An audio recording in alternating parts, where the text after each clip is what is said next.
we be the number one. We know the Shiba. To your money, sing, oh yeah, baby. We dey celebrate, we dey jubilate, no time for You wanna know the way, come follow me to BLW. I'm in my BL spirit, we know they carry last too. We dey give, we dey scatter the bar like no tomorrow. I'm a spirit in motion. When you see me, I'm always in motion. I'm the one with solution. You can call me a man on a mission. Yeah. Favor, they follow me. Hello, good afternoon. Follow me. Dance to me, baba me. I'm in my BL spirit. Favor, they follow me. Blessings, they follow me. Dance to me, baba me. I'm in my BL spirit. Yeah, blood overtake. Spirit in motion. Everybody overtake, spirit in motion. Oh na na na na, dominate, spirit in motion. You want to kill this? When you go back on it, you go bulu better go than na go see coast to coast. Stay another rock town in the building. All get it. Fashion 419, West for go Philippians 419. One him and Jehovah Bez, one man where if any man I go for Bugatti, more agabe kwa the party. Tabata, I got busy overtake, Jehovah Jah, and then want to prostrate. Hey, favor they follow me. Blessings they follow me, dance to me, baba me, I'm in my BL spirit. Favor they follow me, blessings they follow me, dance to me, baba me, I'm in my BL spirit. Everybody overtake, spirit in motion. Oh na na na na, dominate, spirit in motion. Everybody overtake, spirit in motion. Oh na na na na, dominate, spirit in motion.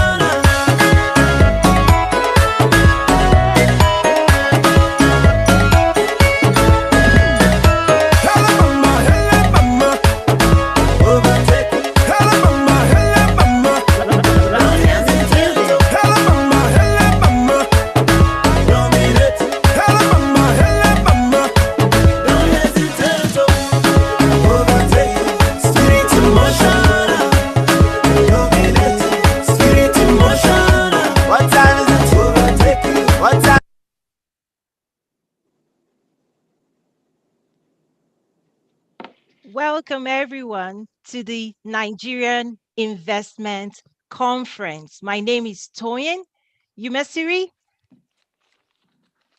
Okay, let me spotlight myself. So welcome to the Nigerian Investment Conference. My name is Toyin Umesiri. I'm your host for today, and I'm so excited to bring to you amazing speakers from Nigeria and New York, and myself as well here in Chicago. This is a global engagement with speakers and participants from all over the world. I just want to welcome those that are also watching live streaming. So our members are the Trade with Africa Network. Welcome, welcome, welcome. This is such a wonderful business to government engagement, the first of its kind on the Trade with Africa platform. We also host a business summit, but this time around we're focused primarily only on Nigeria, Africa's largest economy. Yay! So just to set some groundwork, there are two ways to join us on this network. We have the video being pushed into our network where there are hundreds of people right now. We also have this private Zoom chat. You can opt in if you want to opt in, or you can also chat. And I see some questions already that we are looking forward to address. So basically, I want to welcome our speakers. Welcome. And I also want to thank such a great support we got from the Nigerian consulate in New York, represented here by Honorable Nicholas Ella. Thank you so much for your support, partnership. We couldn't have done it. Please say hello. Thanks so much. Thank you very much. Yes, thank you so much. We also have representation from the Nigerian Investment Council in NIPC. Mr. Emeka, please wave. Okay, thank you so much. We have Barrister Kola Awe. Okay, I need to spotlight you. Give me a moment to spotlight you, okay? So let me start again. Honorable Ella, I'm spotlighting you. Wave. Thank you so much. You are welcome, please. Okay. Mr. Emeka, please wave. All the way from Nigeria. Thank you, sir. We appreciate you. Barrister Kola Awe, Nigeria, is one of our esteemed executive speaker. Please wave, sir. Yes, wave. We have you spotlighted. Good to be here. Yes. We have Judith. She's also one of the speakers. Yes, thank you so much for joining us. We have Sir Arnold. He was here. Can we see your video, Sir Arnold? Representing the Nigerian Export Promotion Council. Okay, when he joins, we'll be happy to spotlight him and share. I'm looking forward to what he's going to share with us. So today, basically, this event is not about just a profile on Nigeria. For me, I think everyone joining today should already know Nigeria is the largest economy. By 2050, it's projected to be the third largest nation on earth. With the population growth, it's in West Africa. It carries about 60% of the GDP of West Africa. So today I don't want to focus just on the statistics of why Nigeria. Today I want to talk about how do we trade with Nigeria? How do we invest in Nigeria? How do we close any types of gap? Today it's about how. It's not going to be a talk show where we just talk and feel good. We're really going to handle the meat of it. So to set the stage for today, I know we've been facing what people call the Zoom fatigue. Our event typically runs 2.5 days, but today we just narrowed it down to 2 hours today and 2 hours tomorrow with time for questions. So there's a lot we're going to be sharing. We're packing a lot in 2 hours. I'm going to kick off today with my own presentation of why we're setting up this event, about the AfCFTA. We're going to share global perspective and regional perspective. And then after I share today, I'm going to bring Honorable Barrister Kola Awe on for an interactive Q&A, because he is actually doing work on ground in mobilizing the private sector. And I see, okay, Tama, I see people joining now. People are going to be moving from the platform. Tama, welcome for joining. Yes, we have the chat box. There are 2 ways to chat. There's the Q&A, where if you have questions for our panelists, our esteemed speakers, please drop it in the Q&A section. And then you can also interact in chat here on Zoom and also in the platform. So I'm going to go ahead and quickly start with my own presentation. Right? Oh, he's back. I'm so sorry. Sir Arnold, I'm going to spotlight you. We were introducing all our executive speakers. Please, Sir Arnold. They took the line, so the Wi-Fi went off. I had to use the phone to connect. Oh, we can still see you. No, we can't tell the difference. So welcome. Please wave again. But can you still show us your Miami? You remember that breeze you sent our way when we started? Your background was fantastic. The Miami and palm tree. So welcome. So I was just saying that I'm going to start now with my presentation. And then we have a lot packed into these 2 hours today. So I really want to immediately get right onto it. Okay. Okay. Fantastic.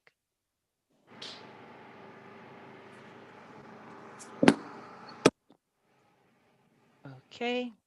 Getting my PowerPoint ready to go. Madam, please turn on the internet for me. Okay. Can you now see my screens, everybody? Yeah. Okay. So like I was talking about today's agenda, it's about 4:10 in Nigeria. It's about 9:10, 9:12 here in Chicago. About 10 o'clock, past 10 in New York, where Honorable Ella is joining us from the Nigerian consulate out of New York. So I'm going to start with my kickoff presentation. And then after my presentation, I'll bring Barrister Kola Awe on for an interactive Q&A session. So at Nazaru, what do we do? Because what we're bringing today is the global and regional perspective in terms of how Nigeria is perceived. We all know that Nigeria is the giant of Africa, and it's known as an oil-rich nation. But what we're also seeing within the AfCFTA, there's room to grow non-oil exports. So at Nazaru, we work at the continental level. We work with the African Union. Few weeks ago, back in October, I actually partnered with the African Union to deliver training to about 14 government countries on the member states on the continent. We also work with the Afri-Exim Bank, which is the a government bank owned by about 50 governments, and they are the chief financier for trade, driving exports, imports on the continent. So even next week, just to give a plug right now, next Wednesday, we're actually going to be hosting the global activation for the IATF that Afri-Exim put together. We'll be hosting it on the Trade with Africa Network next week, Wednesday. So I want to use this opportunity to invite everyone to put it on their calendar to join us. We'll be sharing a whole lot of information about what's going on at the continental level next Wednesday as well. So Nazaru is the company I created and run, and we have various platforms. We have the Trade with Africa platform network. We also host annual Trade with Africa Business Summit. Honorable Ella and his team has been a part of that summit. And we also have platforms that allows visibility for exporters, Africa's exporters. And then in August, we also hosted the AfCFTA roundtable. So one thing, the reason I'm showing this is for AfCFTA in particular, this engagement, we're not going to dive into AfCFTA. We're going to stay at how Nigeria can leverage AfCFTA. So if you're interested in doing a deeper dive, on the platform, we've released the AfCFTA roundtable report, which shows the outcomes of engaging the World Bank, the African Union, the United Nations Conference on Trade, UNCTAD. We brought them in. Brookings Institution, South African, was also represented. And that report shares all the outcomes, and it also contains the outlined timeline for the implementation of the AfCFTA. So I'm not going to use this NIC event to share more. I'll just reference a lot of the discussion that we had. So this slide, one of the important things just to lay the groundwork is when we talk about trade and investment, I also want to level set that along that conversation, we encounter various stakeholders. And one of the reasons this slide is so important is because I realize that if people do not know who they are engaging with and the interests of the people they are engaging with, what we found is that people are having the wrong conversations with the wrong people.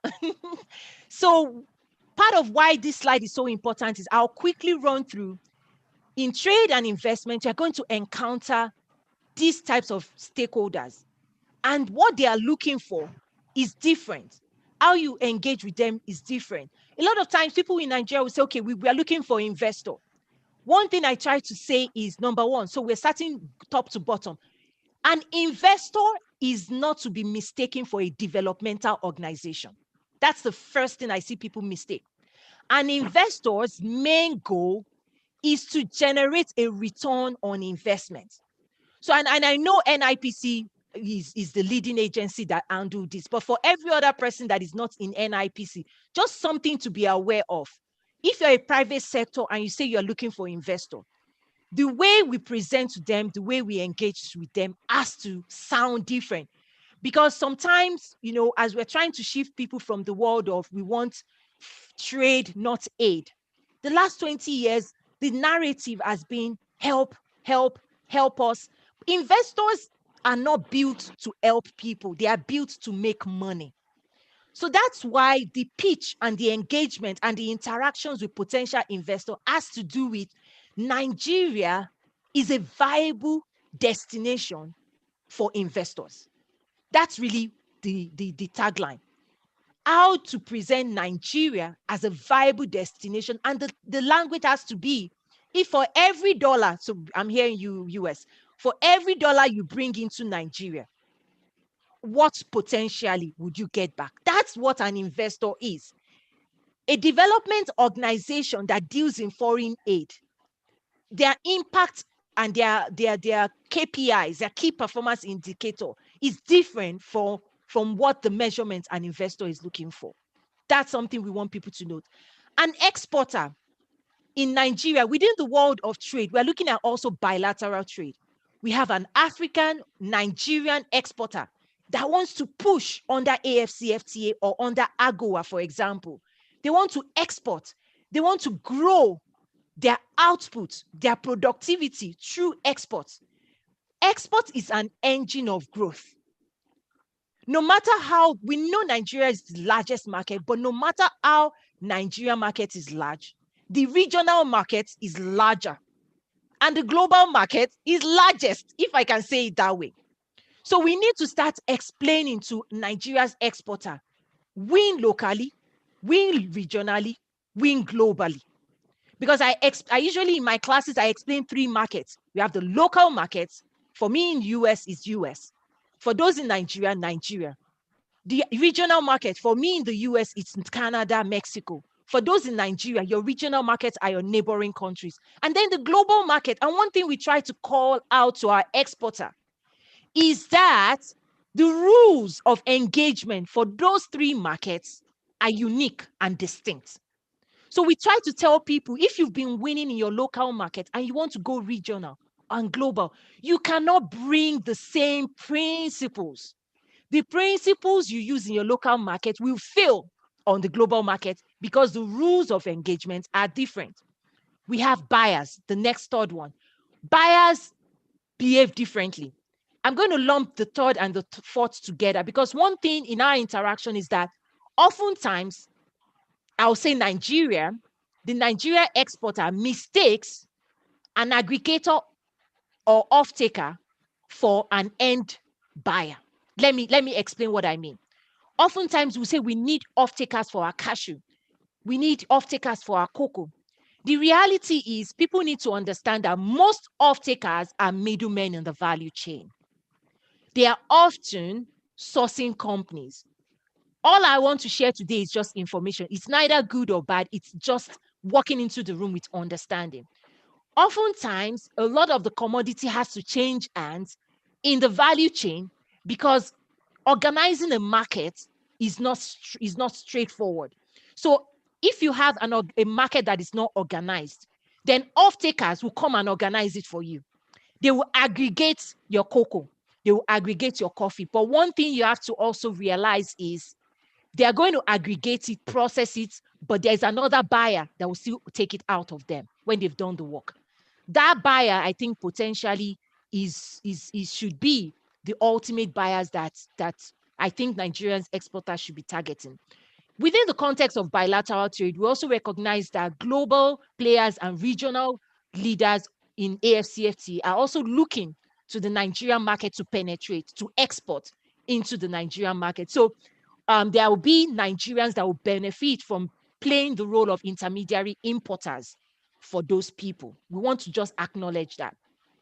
We have trade financing institutions like, Bank of Industry, NEXIM, and at the continental level, AfriExim Bank, like we shared. Without finance, because we've seen it, you can bring the buyer, you can bring the seller, you can bring them into the same room. Without the capacity, the financial capacity to execute on any of those transactions, everything crumbles. So that's why it's so important to always have banks in the room. One of the things that, just to show you an example, nobody penetrates a new market without their financing bank. When you think about China penetrating Nigeria or Africa in general, they will come to you, we'll do the work, and next to them is sitting their financier. Because that's like the power to execute. Also, within the context of trade investment stakeholders, we have government, like today's, thank you so much again to all the government agency partners that really, they're part of this engagement. We look forward to engaging further. But one of the major roles that I try to talk to, anytime I have an opportunity to talk to government agency, is that the whole purpose of government is to create the enabling environment to develop policies that support trade and investment activities. And the whole power of government is that they can centralize resources and information for the private sector. Because what happens is going regionally or internationally is expensive for the private sector. It's an order, because the private sector is going to be asking the same questions. They're going to be having the same challenges. So the government has the capacity to centralize information. And that's when we talk about single window, right? Single window of information to say, if I'm an exporter in Nigeria, where do I go? Make it easy for me. Because if you don't make it easy, I'm going to be investing so much money for training, for this. And we see it. A lot of them run to us. We're happy to help, but it's expensive, really expensive for them to really acquire the capacity, knowledge to push regionally and globally. So I want to appeal to the government. I want to use this opportunity to appeal to say your private sector needs you. They need you for that single window of information, of knowledge, of capacity. So thank you ahead. I know you're doing it, but I'm saying we can do more, because the future is here for us. We talk about end consumer. A lot of times, exporters need to educate themselves in terms of who is actually going to use my product. And sometimes I try to help people to say, hey, there was one Nigerian aggregator that was telling me, oh, I deal in maize. And I said, maize, what do you do to your maize? He said, I just sell it in bulk. I said, can you do a little bit of research? The people you are selling to, can you find out what they are using your maize to do? He said, yes. I said, yes. I said, likely they're feeding it into the poultry business or into the consumption business. He said, really? I said, yes. Because the poultry business uses corn. One of the major parts of the poultry feed is corn. I said, so if you can figure out what those aggregators are doing with your maize, couldn't you package your maize and take it to that same market? He was like, wow, I'll do that. So end consumer analytics and analysis is so important so that we can understand how to penetrate regional markets under AfCFTA. We also have logistics provider. We also need to make sure we are now open to third-party agents. Let me explain. Third-party agents is so critical. If a Nigerian under AfCFTA wants to penetrate Egypt and you want to do it quickly, it's important to understand who in Egypt understand the Egyptian market and start looking at ways to strike partnership, legal framework. And we'll share more about what that looks like. Because if somebody wants to come to Nigeria now, isn't it the wisest thing to see a Nigerian like Barrister Kolawe that understands the system? So how do we fast track winning under AfCFTA? We have to be open in structuring new and dynamic partnerships. One thing I also want to potentially suggest or recommend is that Nigeria should identify their top 5 priority countries in Africa. Top 5 priority countries and top 5 priority sectors, meaning map the country, map the sector, and see what sectors in Egypt, in Morocco, in Ghana, you want the private sector to penetrate, and start building strategy around that. The other thing I just want to also share is this framework we build, and in our master classes we go deeper, but I'm really racing against time right here. Because a lot of times when we say trade and investment facilitation, when we talk about investment conference, people, when we say trade, people see it as trade. And a lot of times people in the private sectors, they distance themselves from it because they see it's a big word and they don't know how to relate with it. Our attempt is to make this simple. Trade is buying and selling. Buying and selling in your local market versus buying and selling in your regional market versus buying and selling globally. But the rules are different. And we try to break this down to say trade involves managing seller-buyer relationships. It involves market access development. It involves export promotion. on the right side, my right, investment includes extreme partnerships, because the investment you might need might have to come from a different source. It might be from Nigeria, but the truth is foreign partnerships is important. Investor relations, remember, investors are looking for return on investment. This is not in the world of aid, when there's really not, the KPI looks different, okay? And then investment promotion.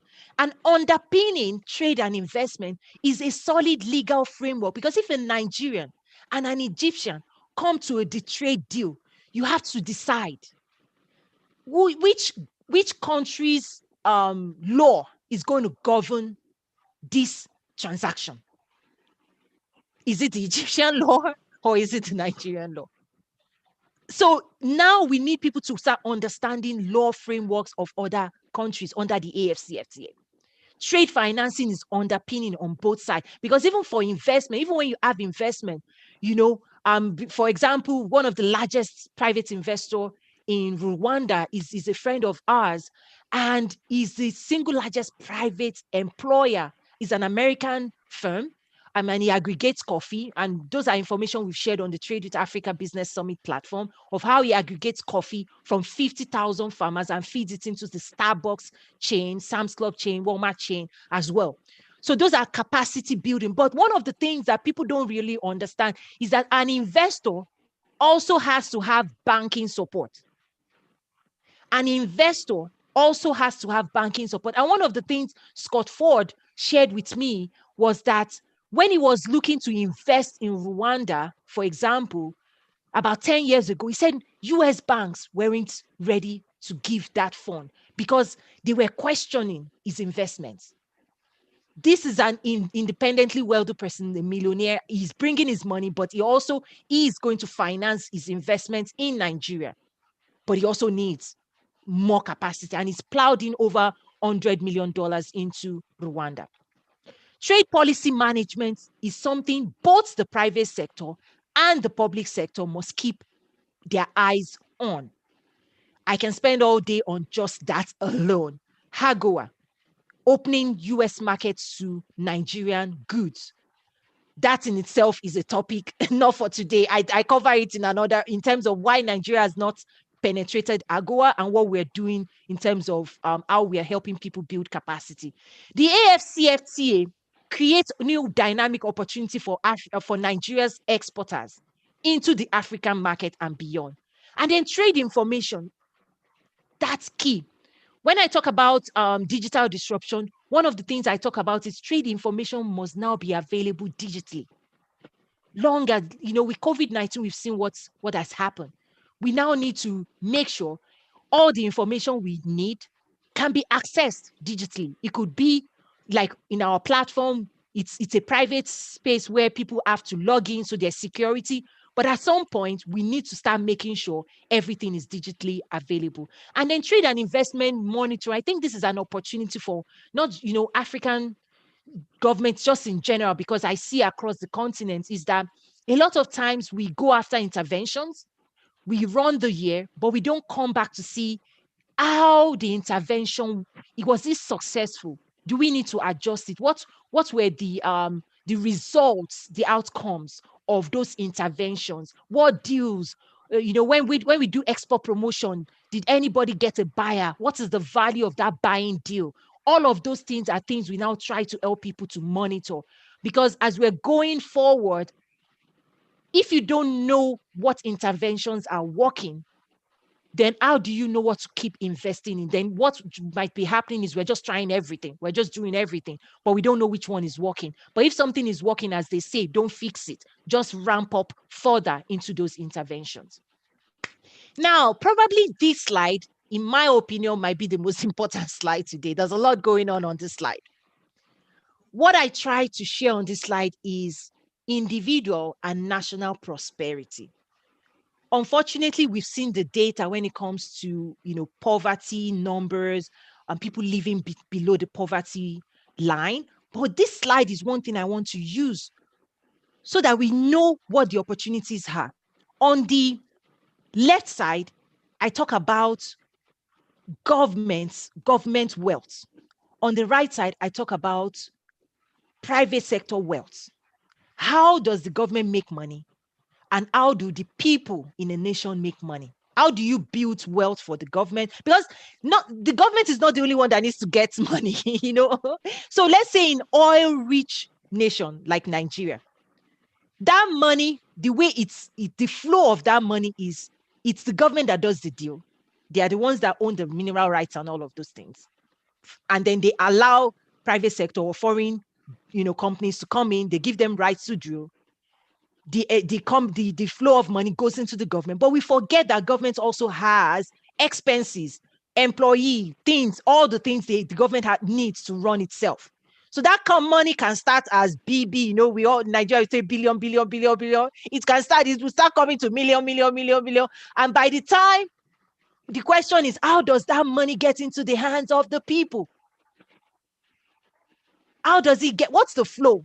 The reality is the only way to get into the hands of the people is through infrastructure development, maybe roads, resources, things that the government does to better the lives of the people. That money doesn't really put food on the mouths of the people, except if private sectors are getting government contracts, right? So if they're getting that's the way they'll say, okay, we're making money. But there is another path for wealth for the private sector, and that's what I share on the right side.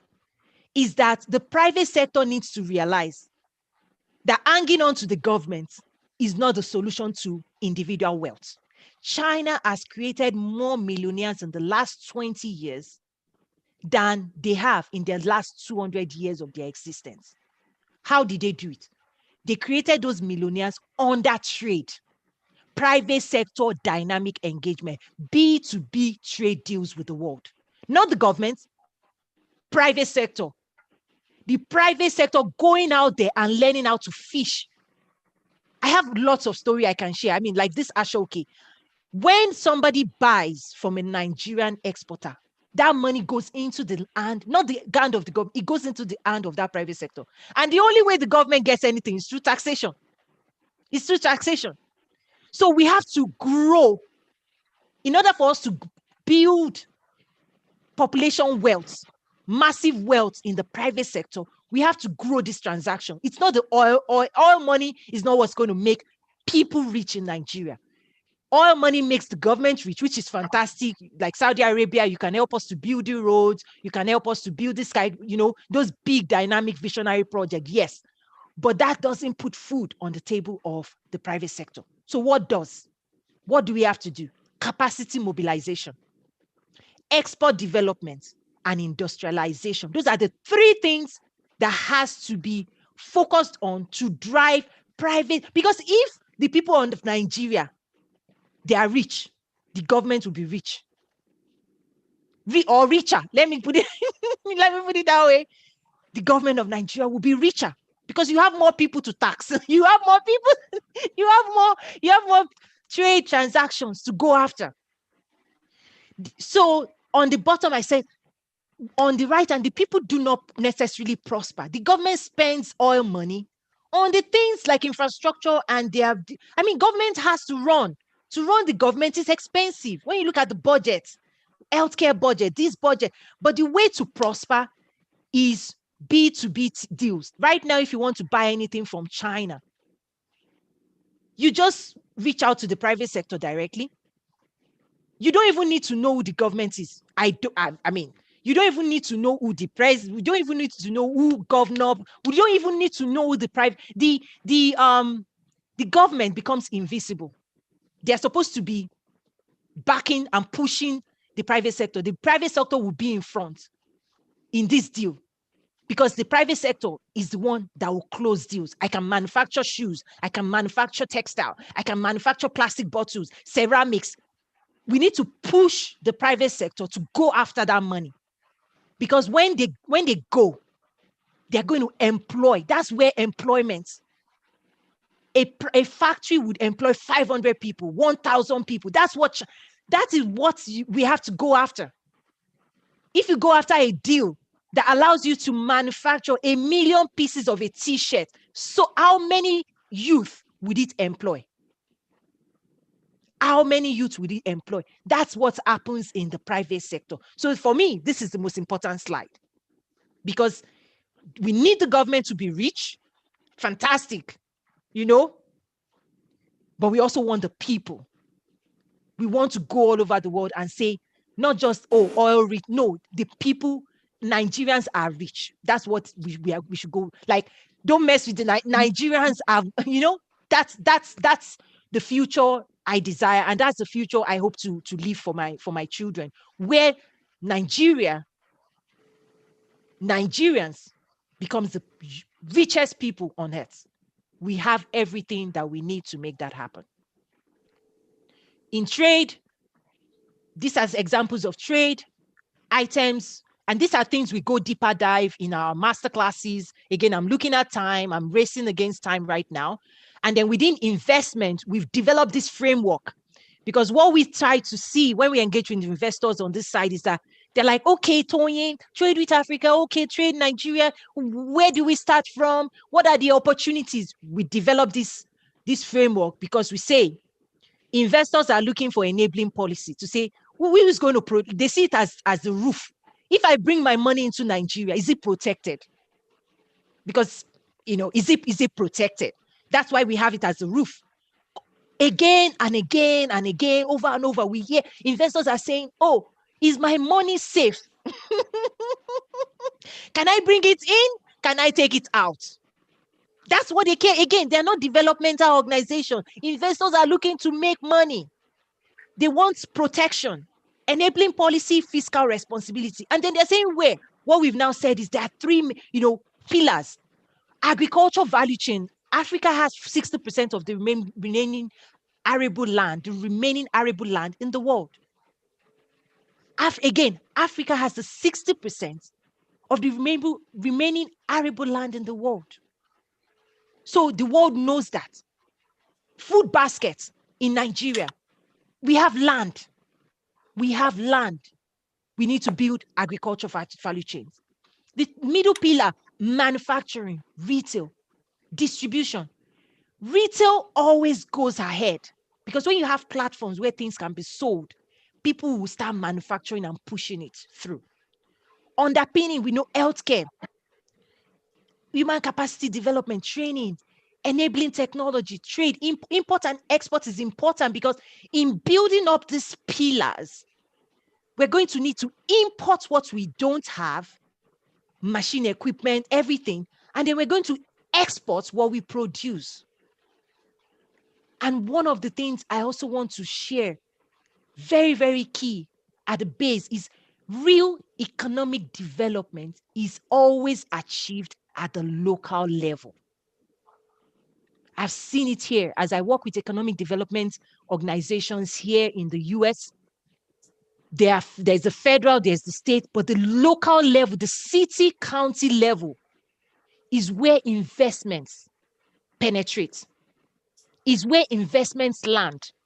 Yes, at the federal level, we could be talking about trade and investment, but all those activities has to land in places like Ota, in places like Aba, in Kano.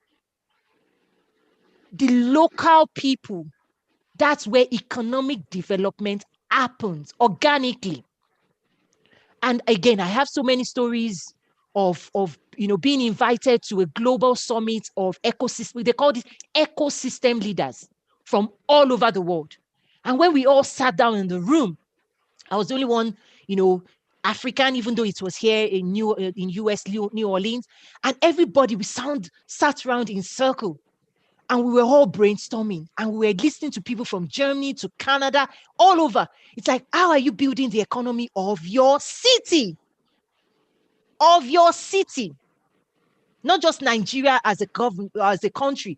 The conversation was city level. And what I realized in that circle, people were telling me in Canada, in Calgary, in Toronto, the reason you know all these big cities like Chicago is because at the city level, the city government, the private sector, and the investors in the city, they're sitting at the table and designing the economy of their city.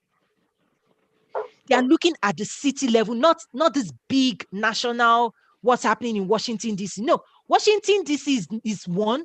They are not deciding what's happening in my town. They're not the ones they're not the ones driving the economy of my city. That's another thing we want people to start seeing. That at the local level, if you're in Abeokuta, if you're in Ota, if you're in Aba, if you're in Abuja, please look within your city and start working together. That's where, when you think about the success of Computer Village was not created in Abuja. It was created by the people in that town. That's the way forward in driving economic development. It's at the local level. And that's why we designed today's engagement along that line. This is another slide that we cover in our masterclass. I'll just pick a few things. Everybody says they want trade, not aid. But one thing I realize I have to explain, what's the difference? What's the difference? How does it operate? Foreign aid is a crutch. It has its place. It's unpredictable. It's not sustainable. It makes you dependent. It doesn't drive creativity in your private sector. I don't want to share too much. There's some. This is a lot. But foreign aid is a crutch. It doesn't. Foreign aid cannot take credit for where China is today. Foreign aid is not going to take a nation like Nigeria to where it is trying to get to. Trade, revenue generated for the state, from the state or the business community based on delivery of goods and services locally, regionally, or globally. That is what drives innovation, creativity, and industrialization. It's the true engine of dynamic economic development. 20, 30 years ago, everybody say, oh, China, poor quality, but they started where they were. Today, they have Toyota, global, world class. Trade is start where you are and start improving, start innovating. Because before you make that $1, you work for it. It brings pride. It's sustained. It's an employer of labor. On aid, a lot of times when you receive aid, 80% of that execution has to be fulfilled by the government, by the private sector of the government bringing it into Nigeria. It's the rule. It's their taxpayer money. So for me, I'm entitled to participating in USAID, executing contracts in Nigeria as a taxpayer in the US. I get first right to execute that contract, not a Nigerian.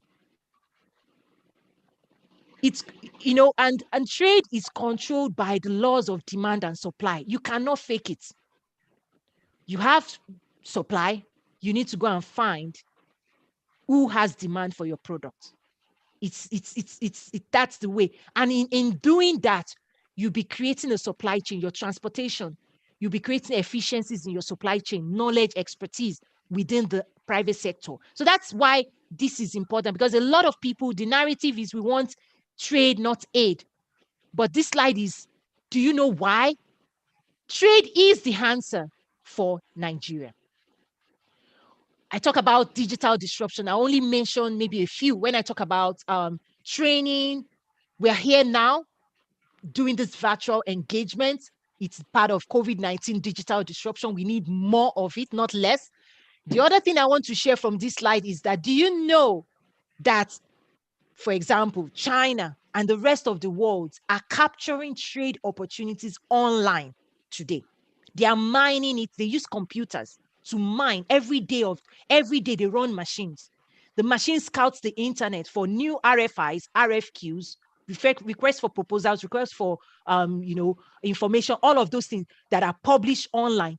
They actually use computer to mine any new one, to alert them. So every day when they get to their desk, they're like, okay, this RFI, which one are we recommend, responding to today? Which one can we sell to? Which can they're doing it online today. These are new skill sets that we must now empower our youth so that they can win online. Digital skills. Trade is happening digitally today. Right now, as we speak, people are buying and selling millions, billions on the internet. Look at Amazon. We just launched on Amazon. If my brand, which actually carries a Nigerian name, Omoba, just launched on Amazon. Billions are moving. This is an e-commerce business with a fantastic supply chain warehouse infrastructure. That is Nigeria needs that. That is a ripe opportunity with what I'm seeing in the technology space in Nigeria, with the likes of, Konga and all of that. The growth potential needs to be invested in. And we have sample scenarios that we walk people through just so we dive, but I won't go deeper in this because we're going to move down to Q&A, but we cover, export development training. But one thing I also want to share before I close this, I shared all the possibilities, but I also want to share the gotchas, like what watch out, like what are the derailers? What is preventing trade and investment from moving forward? The reality in the world of business, anywhere we go, anywhere in the world, we only do business with people we trust. I mean, that's known. We only shake hands because a lot of the transactions happen based on handshake before money moves in the bank. The money moving in the bank happens when a PO is generated, when invoices are, but before those instruments come into the conversation, you actually shake somebody's hand. You look into their eyes and you shake their hand and you're like, okay, this person has capacity to deliver on their promise. So that's something we need to continue working on to improve trust. It's a currency. The currency of trade is trust. It's not money. Money comes after trust. Trust is the currency of money, of trade and investment. When people trust, they're going to throw you money. They're going to close it. They won't even think about it. What we also see as derailer is lack of service mindset. Nigeria is an oil-rich nation.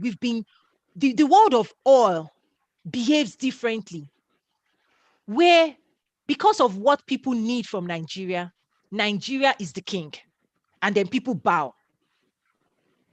But in the world of non-oil exports, the role is reversed in the sense that if I, as a buyer, can get the same thing with little stress from Bangladesh, from India, from Rwanda, why should I bring my buying capacity to your space?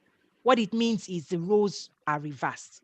So it's service mindset through partnership. The global market operates in a different way, and the regional. Depth of knowledge is also something when we talk to private sector this is the time to invest in knowledge acquisition. It's going to help people, prevent people from spin. I've seen times when people spin around for a year. They say, I want to do this, I want to export, and then a year after, what have you done? I'm like, I'm still. So knowledge, acquiring knowledge, like one of the past presidents said, if I want to cut a tree, I will spend more time sharpening my axe, or the axe first before I cut the tree. Because if we cut a tree with a dull axe, it takes longer and it churns out more energy. So you think because you're spending energy, you're successful. No, it's all about results. And then expertise and background, and then network, professional network for those in the private sector, you have to grow it as well. And then we have to be patient. I just said we launched a brand. This is work over a year. Work that took over a year. So a lot of times people say we want to go global, we want to go regional. And I'm saying, are you ready? Are you ready? It takes time. It takes dedication. It takes commitment. There are processes that has to be followed. The global market and the regional market will not change. For example, AGOA, even though tariff barriers have been removed, non-tariff barriers still has to be overcome. And it takes months and it takes dedication. But I tell you, Nigeria has it. We have the energy, the fortitude to push forward. And I'm so excited to be able to, support this journey as well. This is a picture from our first Trade with Africa Business Summit held in 2018. We're now in our fourth year. We're planning the fourth edition. But one of the things I want to call out, even when we are talking about regional and global, there's a report here that World Bank chief economist gave me. And in that report, it said, even though the United States represents only 4% of the population of the world, it controls 40% of global wealth. I was blown away. I was blown away. So what it means is that there is more opportunity for US, at least specifically US-Nigeria trade. US only does about 2% of global trade with sub-Saharan Africa. Most of it is extractive resources. If you were just to grow that number by 100% to 4%, that's billions already. So I want to appeal. You have Honorable Nicholas Ella in New York. I want to appeal to the home country agencies to please partner with him. He is sitting in the US that controls 40% of global wealth. The investments is here. We work at the, at the grassroots level, Chicago, Arkansas, agriculture. For me, that private sector is where I play, but he is on the policy side. And I want you to tap into him more. I've also discussed with him that I don't want us to wait another 1 year to do this type of engagement. We need to keep that conversation going. But on that note, I'm going to yield now and move a little bit into our, our Q&A. I hope you all saw my slides. So I'm going to move now into, I think I almost want people to just take a moment. I know I just offloaded a lot of questions. Usually for our global events, I usually give like breaks in between speeches, but let me just take a moment.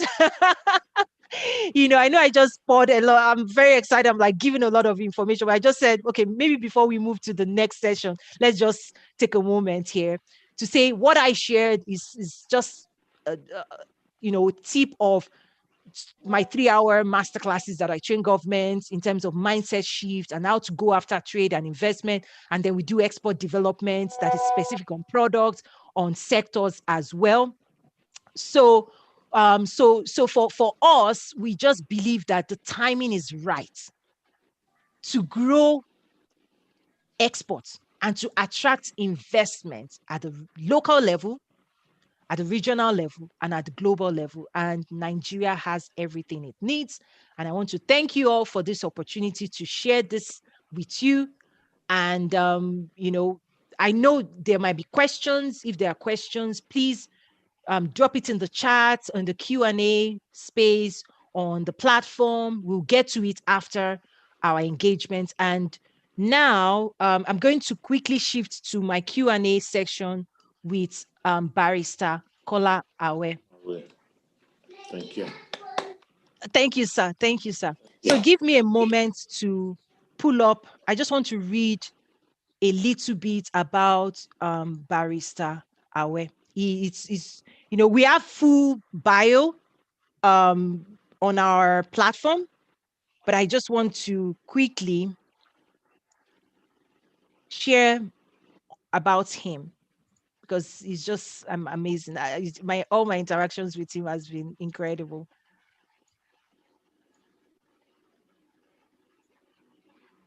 Barrister Kola Awe is the MD and CEO of XPT Logistics International.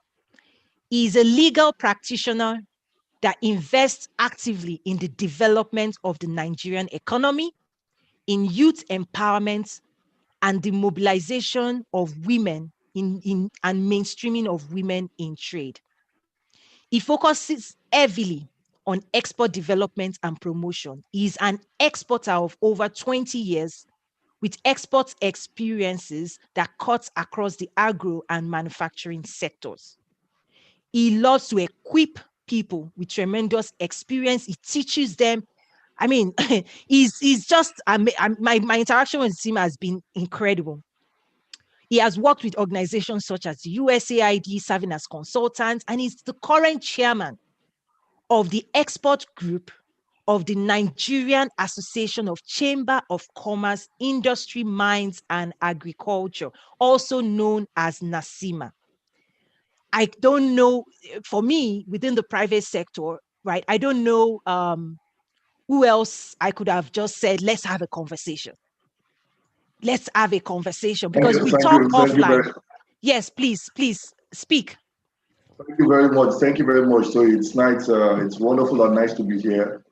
And I think I'm blown away by your presentation. Oh, And by the way, we're going to make a request. Maybe you can share it with us for us to further enhance our knowledge. That's okay. One thing I will do that I will share with everybody. I actually have a 3-hour masterclass of more. This was just okay. I have 45 minutes. What can I talk about? So I have on the platform. I have 3-hour masterclass called the Africa Trade and Investment Facilitation. I would make it available to everybody that signed up for the Nigerian Investment Conference. It's a class that and next year I'm going to be having that class as well. Like I worked with the African Union Commissioner for Trade and Industry, the Department of Trade and Industry, and they actually invited all the governments, like, to do it. And anyway, thank you. I would make that available. And then what I'll also do is we've done 3 classes in the last two months. The next class, I will make sure to also extend an invitation to everybody here, because, the recording is one thing, but then the interaction that happens after is always very dynamic. That's the ultimate part of it. Yes. So, Sam, there are questions. I want to just dive in right now. Straight on. You are in the thick and thin. Yeah. Because I want to, a lot of times when people do investment conferences, I know we sometimes we engage ambassadors, the top people. I get it. But for me, this was like, we need meat. So that's why I was very particular to pick people that are in what I call the thick and thin, like the eye of the storm. That's who you are. In the middle of the storm. You are there. They are pulling you all over. So my first question to you, sir. What are the top opportunities you are seeing? And what are the challenges you are facing in mobilizing the private sector capacity to win locally, regionally, and globally? You have the floor. Yeah. When we're talking about mobilizing capacity, it's a tough one in a country like Nigeria. It's really very tough. Tough in the sense that the system itself have not been able to define the roles that they want to play really. The government has a role, the private sector too has a role. But you find that most of the time they're trying to work at cross purposes in the area of, particularly the area of mobilization and as it relates to Africa Continental free trade area. What do I strictly mean by that? The truth of the matter is that the organized private sector in Nigeria should come to the reality that mobilizing capacity is their responsibility. In whatever form. Wow. In whatever form. Like you said something the other time, you said the role of the government is just to create an enabling environment. That's the role of the government. So even if the government is not creating the enabling environment, which is just natural, government cannot do everything. The organized private sector has the responsibility to find a way around, with it, or through it. It is imperative. The success of trade, it's not only for the government, it's for the private sector. The impact of the success also is for the private sector. So I say to myself, the private sector has a key role in mobilizing, particularly down with the African Continental free trade. Nigeria today have signed for it, and in terms of mobilization, I cannot say that we're really set for mobilization, truly. And when I mean mobilization, I'm talking about where we have majority of the business enterprise, which is in the MSME sector. We're not really set, and they've not been prepared for the African Continental free trade area.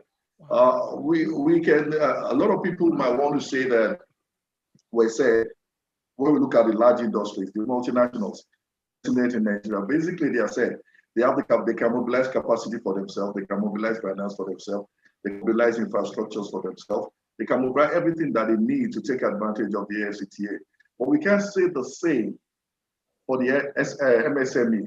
And the truth is also that most of the third world countries, most of the top countries, Asia, America, US, and other continents, they're looking at Nigeria when it comes to the African Continental free trade. And the Nigerians are looking at is basically the product, not of the big ones, which are no more than 125 companies in Nigeria that you can consider larger multinationals. They're looking at the small companies who are in about millions to compete with them and eventually probably put them out of the market. And that is where the mobilization should start from. And now, where do we start from? Data. You said something, product map, country map. We can't wait for the government to do a product map and country map. The private sector should start.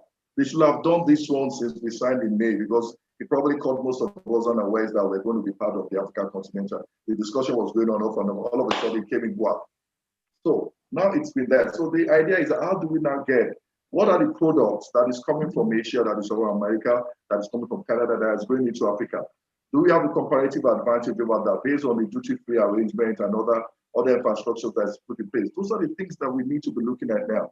So that, like, for example, in the pharmaceutical area, there's a strength, but we're not working on it. In the petrochemical area, there's a strength, but we're not working on it. In the food and beverages, there's a strength, but we're not working on it. How do we work on it? Where is the bridge? Where is the link? Where is the institutions? Where is the trade policies for the region, for even the ECOWAS region, not to talk about the African region? Where is the policy? What are the rules? What are the infrastructures put in place? These things are upset, and these are what we need to mobilize at this point. Wow. For us to be able to be part and parcel successfully of the African Continental Free Trade Area. So there's a lot of responsibility on the part of the private sector. And I say to all the organized private sector, from NACIMA, which I'm also part of, to MAN Export Group, to NASME, Nigerian Association of Small and Medium Enterprise, to NACI, and every other private institution, that there's a big market that is open up for Nigeria, 1.something billion. And one of this is the biggest economic bloc in the world. That's a huge market for us. So it is right that all the OPS, in spite of the deficiencies, in spite of the government's policies and so on and so on, to find a way, always find a way to see how we can bridge and make sure that we take advantage, protect our industry, protect our SMEs, and then take advantage of the African Continental Free Trade Area. That is the key point. Data. That is the key point. We need to start working on trade maps. We need to start working on product maps. We need to start looking at those people that have comparative advantage in those products, those countries that they need to be going to. We also need to also redirect our capacity in terms of finance. How do we put resources, even if there's a market, like you said, we might get the market, but there's a need for resources for it to be going there. So the government was, that's where the private sector, in the banking sector, I'm not talking about the Exim Bank, I'm talking about the banks, the private sector banks too, to alongside work in tandem with the vision. There'll be nothing wrong if one of the big banks in Nigeria open up a credit facility for somebody in Congo to buy from Nigeria, which is what the Chinese government does every day. $200 million facility for Liberia to do all their purchases from Ghana. It's not really wrong. So it's not really the banking industry or the private sector should look at it. The OPS also should work in tandem with them for us to be able to take advantage of this African Continental Free Trade Area. It's key. Wow.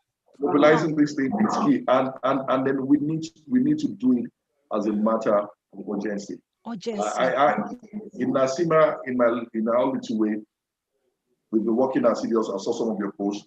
We have a platform, online platform for our members right now. We're going to blow it up. We're going to register. We're going to launch it sometimes in next year, early next year, just for the members, so that we can expose their goods down to the African continent and then and beyond. We mobilize finance. We set up a cooperative for ourselves so that we put in money together in case there's an issue for finance. These are ways and manners we can work around the inefficiency in the ecosystem so that we can still achieve and take advantage of the African continental free trade. Wow. You've said a whole lot that, okay, number one of the things that is known, even here, everybody knows this. I just want to reiterate it because you said it. The small, medium-sized enterprises, actually, SMEs, even here in US and anywhere in the world, they are actually the one that move the economy, not the big ones. No, they are the stronger legs. They are the stronger legs. They're the ones that create the most jobs. They feed the large industries. Exactly. But it's not the same here. Exactly. The large job.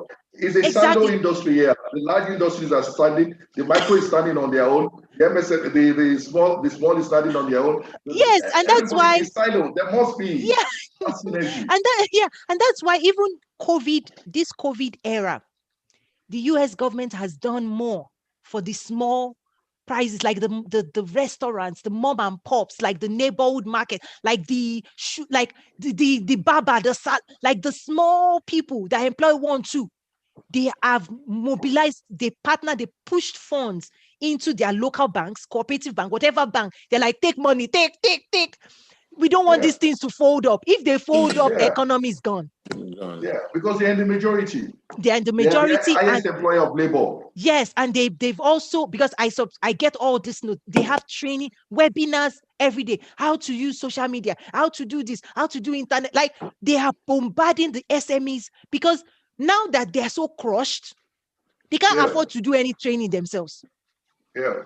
So women enterprises email me, minority this email them, and they're like, and then the other thing is they've also ramped up export. How do you have to export to this market? And they focus on SMEs. So I'm just reiterating your point. But the export aspect cannot be underrated in Nigeria currently. Now we're having a complete deficiency in our FX. So there is no way we can earn more foreign exchange except this country export. Otherwise, the devaluation will continue. We're at 485 in the black market. We're 379 in the official rate. It's going to continue. If we don't do something about it, it's going to get to 1,000 naira. There's no two ways about it. And export is the way out and the only thing that can save this country. And then that means we must build institutions, both from the public sector and from the private sector. At this point, it is critical.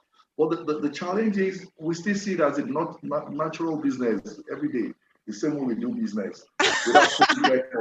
Business is not easy.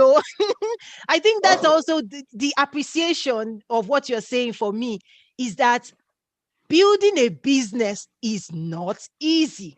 And when the government knows what it looks like, that's why they support with policies. It's like, we will help you be successful, because we know it's like you're literally holding the economy up. The government needs to see it as the people holding the economy up are being crumbled. See, the truth of the matter is that there's a popular saying that success has so many children, it's failure that is a bastard. Nobody wants to go out of failure.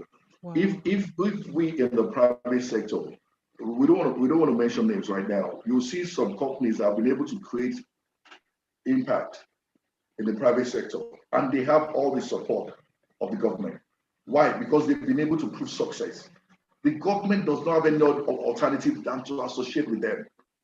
But they are from the private sector. So if a OPS in Nigeria start creating such models of success, then it becomes easy for government to come to the realization that this is the engine room. But when we stay and we criticize and we complain, we all stay where we are, which is where we are today. So we need to walk around the system, walk within the system, walk about the system to create that success for government to see and realize that, we need to be here. We need to create institutions here. We need to create policies here. We need to slow down on health. We need to slow down on education and concentrate a little bit on trade, so that considering what is coming in from the trade aspect. So that's the way to go. Wow. And the responsibility is not on you. The SMEs and the large industry, they are operating like silos. Do not break the barriers, bring down the walls among them, and let's integrate together, and then show the government that this is where you need to be. 18 million SME members are here, and if one is employing one person, you know how many people they will employ? That's massive. It's massive. So mobilizing capacity in that front is just key now. It's key for us in the private sector, and I want to appeal to every OPS, every organized private sector, every cooperative that have thousands of members or hundreds of members to start mobilizing in whichever way they can do it. Wow. So I want to shift a little bit. So now I want to shift to investments, because every scenario like you just described is actually an opportunity for an investor. Yeah. In terms of Nigeria is ripe. Nigeria is an ideal. Yeah. One of my mentors from Vietnam told me, said, Toyin, everything you're telling me about Africa is what we faced 15 years ago. We were begging people to come and invest. 15 years. He said, today we do them. Our market is secure now. If you want to come into our market, Vietnam today, you will sweat. He said, but 15 years ago, we were begging. The government was appealing. They were giving incentives. He said, but the people that took the risk 15 years ago, he said, they now control the market. So even everything you're saying, for me, it spells opportunity to tap into, to help, to support. So specifics, if you permit me to say, I know you're working in textile, you're working in commodity, you're working in different spaces. Those are sector-specific opportunity for an investor. So if you're presenting to an investor now, which would be the top? Because AfCFTA, for me, export development has to be strategic because resources are always limited anywhere in the world. So when you pick a sector and we say we want to resuscitate the textile because there's something beautiful about textile. I'll have the opportunity to share more, but the supply chain of textile is actually, it has a higher return on investment. It's also a low hanging fruit in so many guys. Like if I draw the map and I tell you what happens if you fix your textile industry, it touches so many things, from labor, from supply chain. It touches because there's already a ready market. Like if you produce now, in fact, the market is waiting for you. We are the ones that have not caught up to the market.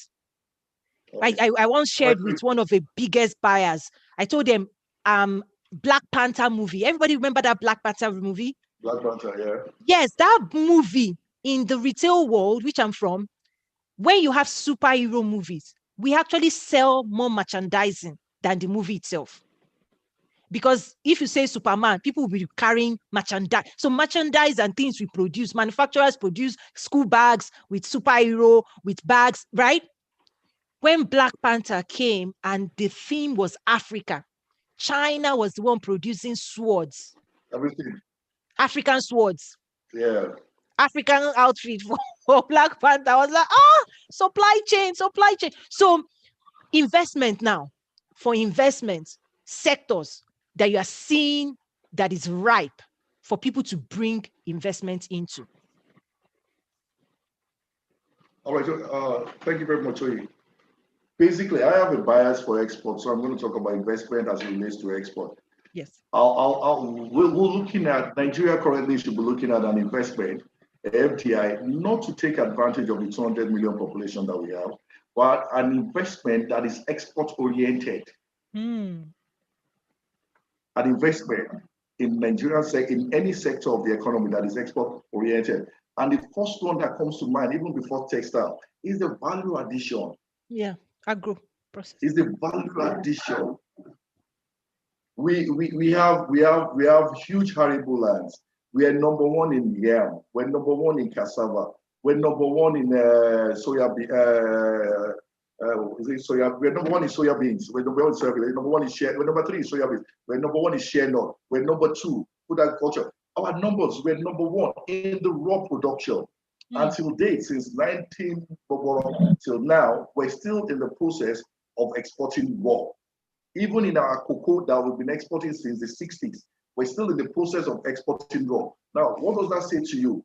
That means there's a vacuum, that there's a real investment in our value addition. Let me give you a typical example of value addition in terms of the impact it will make on Nigerian economy and earning of foreign exchange. A ton, 1 ton of cashew nuts, 90% of our cashew nuts goes 99.9, what am I saying 90%? 99% of our cashew nuts are exported raw, and they go to Vietnam, Asia, Vietnam, India, China. These are the key places. Vietnam and India and China will do what? We process it and send it to Europe. Now, that means the nut industry in Europe is predicted to grow by 29%. That means there's a huge business in terms of nut. But is Nigerian playing in that area? No. And what is the margin? It's 1 times 10. A ton of cashew nuts today by last season, it's about $1,000. 1 kilo of cashew kernels is $10. Now times it by 1 ton. So we're talking about $10,000 to $1. So that means if we export the value addition product, we get $10,000. But when we export the raw, we get $1,000. That's that. Then let's go to other areas. All the agro commodities across board, which Nigeria is a key player in terms of raw export, they need value addition. We need investment.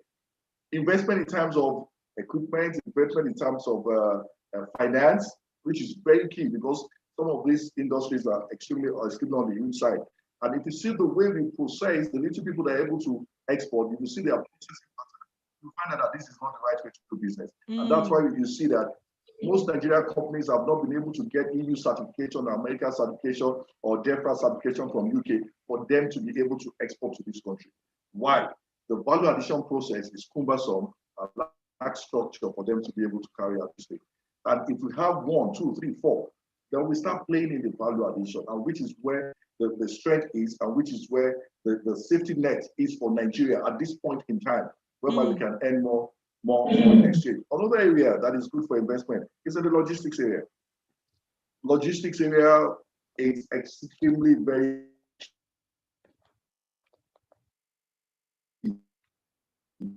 the cost of logistics, logistics is everything by foreign shipping lines. Even in the local balance, also, the industry is still dominated by foreign shipping lines. So there's a big opening there for regional vessels. There's a big opening for regional shipping line that will just go between Nigeria, within West Africa, go to Central Africa, and then they come back here. Because if the AfCFTA starts and we're depending on this shipping line, rest assured the cost of freight might make it difficult for Nigeria to compete in some of these West Africa. Let me give you an example now. From here to Liberia in West Africa for a 40-foot container is $2,719. That's close to $1 million. You can imagine that. From here, from Nigeria, the same 40 foot to Vietnam is $450. Half of it. 450. What is that? Oh. That one is $2,719. Oh, wow. The other one is $450. Now we're saying the AfCFTA is coming in. It's based on volume. It's usually the volume. So that means the volume. So you see that instead of them to buy from Nigeria, we don't have comparative in everything. Cocoa is in Republic of Benin. Cocoa is in Ghana. Cocoa is Ivory Coast. Shea butter is in Republic of Benin. Cashew nut is there. It's in Guinea. It's in almost all the countries. So when logistics is throwing you out, you find out that you cannot compete. The market is there for you, but logistics cost is throwing you out. That is why it's very difficult for Asian countries to import palm kernel shell. We are one of the largest producers of palm kernel. Everybody knows. The shell, we can't export it to China. Why? Because of cost of logistics, not cost of products. Wow. The cost of logistics. So they go to Indonesia, they go to Malaysia, which is closer to them, and buy these things from them. So I find it difficult to come here. So you find out that if logistics investment is not done in the area of logistics, we're looking at the market, but we can't get there. Wow. And by the time you get there, your cost is high and you're not competitive with your next door neighbor or next door country. So these are key areas that I believe that foreign direct investment will do well. Then in an information technology, if we have a company that is into trade data today in Nigeria, the company will make a lot of money. That's complete trade data and data analysis that we can go online. Let me even, this is so funny. So on the platform, every week I host a community Zoom. One of it, there was a gentleman of Asian descent sitting in Canada. And I was like, okay, what are you trying to do? He said, oh, he's looking for data. He was like, he's looking for data. Okay, he was like, what do they import? This, so I can send it. I said, my brother, you are there in Canada. It's easier for you to go online, get what Canada is importing than what that data you are chasing. So what you said is it's real, it's practical. Data drives business. You understand? Yes. If you give me the data, it makes it easier. We have 54 countries that have signed on now, about 53 countries. And I have data of import transactions to all West Africa countries. And I look at my members, I look at the companies I work for. I say, you have a better opportunity. And so now let's look at the cost of infrastructure and the cost of movement and see whether we can compete with goods coming in from third countries. because the goods will still be coming in from third countries. They will still import from China. If our packaging is not right, if our labeling is not right, they will still import from those countries. So we need, as a matter of urgency, to quick start putting in place policies, trade policies, and institutions that can support trade. And one of those ones that I support so much is the trade house concept. Can you share more a little about that? Okay, the trade house concept is not a novel concept. We're not reinventing the wheel. It's something that is on every month, but it's something that is critical at this point. Why? Because we're dealing with huge numbers of MSMEs that will find it difficult to put up their cargo in one container, or they'll find it difficult to put up their cargo in one trailer. That if they decide to go by the way of informal export, it becomes more expensive and impact on the quality of their product, because they'll just load it anyhow. They don't give a damn how the loading is taking place. So we need a bridge like that now for us to take advantage of open MSMEs into these markets. Because these markets will come, we need to open them into the market. And the vehicle that can open them into the market is the export trade, is the export trade house. In as much as we're working on it seriously right now with the Nigerian Export Promotion Council in establishing the export trade house, but it's something that we need like fast before the whole thing starts. We need it but we need to move very fast. We need to have our clear-cut plan, how we want to invade Africa, South Africa, East Africa, Central Africa, and have it all mapped out and say, this is what we're going to do. Probably we're going to start from here we go tail into the other. The trader concept will save a lot of issues. It will grow the SMEs. It will impact on the poverty level positively, and it will increase job creation, because the SMEs are the largest employer of labor. And if you can boost their production and you can boost their sales, they will employ more. That's it. And when they employ more, their poverty will be reduced in Nigeria. But if you leave them as a unit, they cannot export. Maybe somebody in Angola says he wants 50 cartons of his product. How is he going to export 50 cartons? You want to give it to DHL? Oh, no. The company is all. The company is all written out. There's no group A transaction from Nigeria. Not like in China, you have group A transaction. Nobody does group A in container. Take care. It's not. So we need to have a trade house to be able to support some of these things. And the private sector investment in that is a plus. Because every channel of the trade house is revenue generation. Every channel of the trade house is revenue generation. From product registration, you want to come to Angola, you need to register with Angola. You want to come to Ghana, you need to register the Food and Drug of Ghana. It costs you a lot of money for you to come to start going to Ghana, so and so. But there's a trade house to represent you. It does everything. It charges a certain commission. When you want to move your goods by road, because the trader has invested in his own personal truck, it's cost plus. It's not all margins. You understand? He's able to move your goods for you conveniently by road. It does market research for you. It does market intelligence for you. It looks at the market and see what and what, the data we're talking about, what and what can sell from Nigeria. And then you can do it like a bridge, a two-way bridge. Also supporting the other country to see how they can get into the Nigerian economy. Perfect.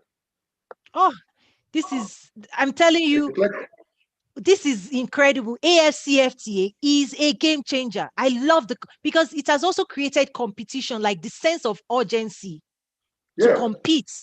Because here's the thing, like if Nigeria doesn't do everything you're saying, somebody else will, and they are already planning. Somebody else will do it. No, the truth of the matter is that even the Sogosasha in China, in Japan is private now, public-private.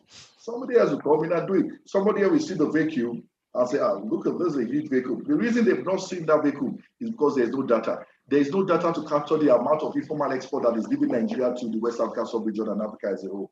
Sure. If you get the data and you see the figure, you will know there is this big market, because a trader eliminates the role of informal export over time.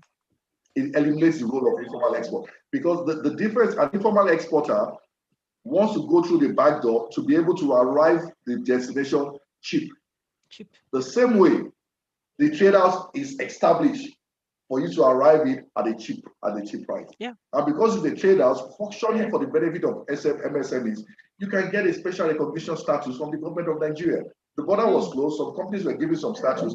If there was a trade house that represents all SMEs, it is easier for you to make a case to say, let our people too also do what? Go. And be in there, representation. That's so one of the message, I think you and I have spoken offline. One of the key message I tell people is get into a community, get into an association. The opportunities coming. You one individual, you will sweat. It's a lot. It's tough. It's tough. You want to export, you need a warehouse, you need a store, you need a house to put your staff, you need an official car. But an export does not pick up. It radiates like this. It's like this. It doesn't go like this. No. They have to be aware of the product. You have to buy their mind. You have to do marketing. It takes some time to grow. But your overheads and costs is running continuously. So it's difficult for a small SME to engage in that. He will finish all his capital. But using the platform of a trader, and where the platform also helps is the economic xenophobic attack that we're getting. It eliminates it, and it grows the African region as a whole. Let me tell you how it grows the African region as a whole. Now in most West African countries, I'll talk more about West Africa and probably Central Africa. Nigerians were the key players in both the import, distribution, wholesale, and retail. We dominate it. We're the ones taking charge. Then we take the Indians, the Lebanese, and the Chinese. But when it comes to this area, we're dominated. We are not leaving anything for the indigenes. And that is why you see those attacks coming in. How can we be doing everything? They're taking over our business. We don't have anything for our boys, our people, our young men. Our young men and young women, they are jobless. Why? Because we've taken over everything. But with the trade house concept, a small Togolese trader can come into the trade house and make a demand for 10 cartons. What have you done? You've improved the life of that small trader. Over time, it grows. He employs more people, and then you develop that country, Togo, as a whole. Wow, and I think that's the big brother concept as well. So I really love that you're thinking that way. Yeah, because Nigeria can, like you said, with our weights, we can be crushing on the smaller nations. So what you're designing really also brings well-wishing, because a lot of the things that Nigeria would develop, other people will look to learn from Nigeria. And if we can have the big brother aspects baked in, making their own life easy too, it's a win-win. I always love it.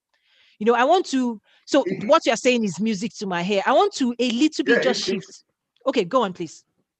No, it's the way to go. I'll give you a typical example. Casapreco in about 10 years ago they make these alumobitters. They make alumobitters. It's a very small company, extremely very small in Ghana. But they took the courage and the braveness to come into the Nigerian market. Wow. Casapreco today is the largest stock, has the largest stock, number one stock in Ghana. Why? Because they came into Nigeria. I practically had a meeting with their MD, and they advertised my hostel.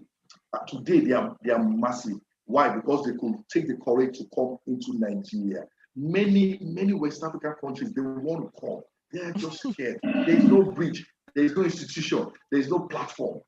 That's where the traders come in. I was on an interview show with some government people in Kenya. I was the only Nigerian. Every other person was Kenya. Oh my goodness. That conversation, it was like they were afraid of, like Nigeria. They were like, Nigeria, you. Then I say, hey, I'm Nigeria. I'm on this call. I'm Nigeria. Remember, you are talking about us. Then I told them, I actually said something, and maybe you can, I hope I'm right. I told them, I said it's easier for a Nigerian to penetrate, come into Kenya and win in Kenya than for a Kenyan business person to come into Nigeria and win in Lagos. I told them, my advice to them was they are better served to establishing a local agent that knows Nigeria, that can help them win in Nigeria, that for them to come. That was what my advice to them was, in terms of doing business and the dynamics of somewhere like Lagos. I don't know. That was my recommendation to say, under the AfCFTA, seek partnerships. Which is just the function of a trade house. A trade house with a two-way trade flow. Export and import. They want to register with NAFDAC, they support them. They want to get a soft cap, they support them. They want to get ministry, they give them all the necessary support. So they have a soft landing. They have a presence. Somebody who is there they can rely on, who also have an interest in their own country. So True. it's a balanced thing. It's Nice. a balanced thing. And that's the only way. That's the only way the government will be intentional in making AfCFTA succeed. One thing is to have the AfCFTA in the books, in everything. Another thing is the compliance with the protocols and the treaties. That's another different ballgame. If they see that there is no direct benefit for them, they will start creating more blocks. And no countries that increase their VAT because of the fact that they are only bringing in goods from Nigeria and their own is not going outside Nigeria. So their VAT went up from 12.5 to 50, from 50 to 18.5, down 20. Because we're not paying duty, but nothing stops us from paying VAT. Yeah, I know when we did the AfCFTA roundtable, African Union and actually shared that Afrexim Bank under the AfCFTA, they've raised they have like $1 billion set aside to offset some of the challenges that will happen because they know some people will lose competition. Competition. So that's something they said they were 500, half of it for government, half of it if private sector see that maybe they lose market share or some of the things that happen. So that's something they're I mean, at the continental level, they're also exploring. But I want to, we've talked about opportunities, challenges, investment. I want to shift a little bit. The diaspora, I'll be honest, the diaspora, and we're going to share a video from NICOM, but the Nigerian diaspora is a powerful block of people, capacity, knowledge, resources, revenue, investment. But what I am seeing as a diaspora myself, this is honest, I'm being very direct here so that we know how to go around it. Being in the US is extremely comfortable in the sense that people don't even think about back home, right? People don't. Yeah, we're in the midst of, I'm being like trying to explain the scenario because I take messages to them, and that's why I requested for the message from NICOM, targeted specifically at the Nigerian diaspora, because when I say trade with Africa, trade with Nigeria, they're like, why now? I'm fine here. Like, that is work. We don't need that headache. So for me, I'm constantly sensitizing them. That sentiment yes. I'm constantly, now they know me, right? They know me as Toyin. Okay, give us information. But I mean, maybe this is also something myself and Honorable Ella would work out, is how do we mobilize? Because I also tell the Nigerian diaspora, I say, you don't even have to leave. I'm not saying leave America, but at least your money, let us put it to work back home. The Indians have done it. The diaspora, they connect the door. They create new markets for the people back home. The Chinese diaspora have done it. The role of the diaspora is to serve as bridges. Part of the challenge it's not just about remittances. You don't know where. I tell people, just buy from Nigeria. If any of your family member is back home and they are saying this, just tell them to go and make something that you can sell in America. Like this, Asha, okay. When I bought it, the person couldn't meet my capacity. He had to invest and invite 3 other weavers. Until today, he's asking me, Madam, bring me more business. So I tell the diaspora, buy. If you buy more, you are creating capacity for those local weavers, whatever it is you are buying. You are creating. So you should know that Nigerians, either in Nigeria or abroad, we're very specialists. We like the good things of life. And then we tend to have this very erroneous mistake to forget that we're still Nigeria, whether we like it or not. Yoruba people say, that's why when they're in their 50s, when they get to their 50s and 60s, they now be feeling so bad with themselves that they can't stay here anymore. They want to come back home and rest. But this place, where do you want to rest for? Where you didn't put anything other than the building where you can put your head in and stay. The truth of the matter is that the consciousness of there should be a new thinking, a new light on among Nigerians in diaspora. They should come together as a formidable team. We like playing alone. We like playing individual. We like playing just me. I want to be the only rich man. I want to be the only man they will see. I want to be the only man to be heard. If they come together and make a conscientious effort to say, okay, we're looking at the agri sector and we want to come in and invest, bringing in the mechanized plantations. Here we have farms. We don't have plantations. There are very few. The plantations we have in Nigeria, without gainsaying, belongs to mostly foreigners. I've been to some that they have aeroplane working there. I've been to some that planes can land in Nigeria, not owned by us. Those are the things. If they can come in here and they know that they are doing well and they've been doing well, why can't they come together as a pool and say, okay, we're going to come Nigerian Diaspora Nigeria Limited and come in and say, we're looking at having the first shea butter processing factory that process shea butter to international standard to meet the L'Oreal of this world, to meet the body shops of this world. That's only their mission, because they are there. L'Oreal is there with them, body shop is there with them, everything is there with them. Then they come in here and put the structure. There is a lot of problems, there is no doubt. Policy will come in and policy will go out. I was shocked again when I saw the policy on automobile, that we have reduced the duty on automobile cars. Now, all those investments have gone under the Nigerian Automobile Commission Revolution. All those investments are gone. No, those guys are going to start chopping up one way or the other. Why? Because the policy has changed just like that. So those problems are sure going to be there. But what does it mean? Consistency will keep you going. On that note, one of the things, how do these policies go in? Because here you actually have private sector lobbying government. Like those things cannot just pass through like that without private sector lobbying. And when you look at the framework I designed, like monitoring policy has to be a strategy for the private sector. Because, for example, most big companies, they all have an office in Washington, D.C.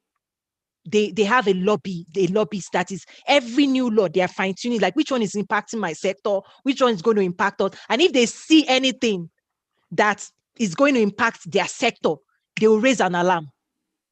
They will raise an alarm and they will start mobilizing. We still operate. Right? They will start, they won't let it go in. The silo entrepreneurial system in Nigeria. Only me. Okay. So when it's only you, there's a little. You can marshal that impact. The big ones, we do the lobby, and they'll just do it with it. We can give an example. Maize was banned. Importation of maize was banned.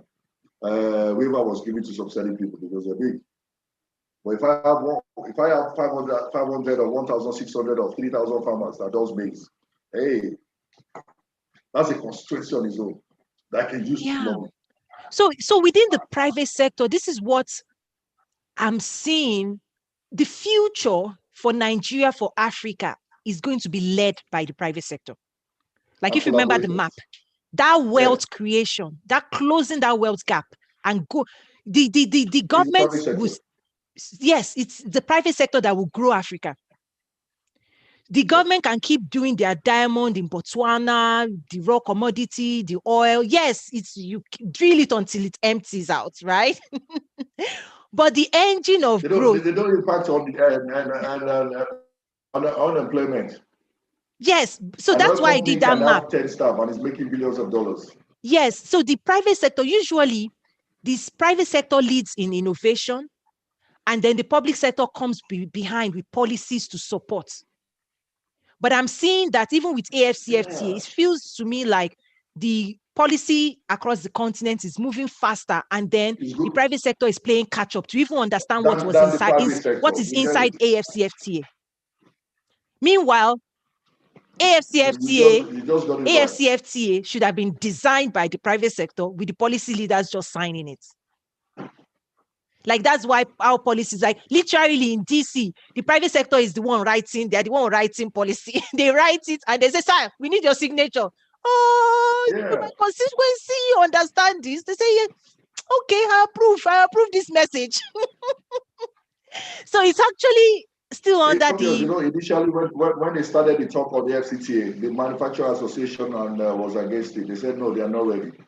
Why? Because they weren't carried along in the entire process. Before they now started having a consultative forum. After the whole thing has been put in place. So we need a complete reorientation in our trade policies, both from the government side and from the public sector side. Wow. There's a window, can be done. Yes. Chinese started like we started. The Japanese started like we started. We can do it.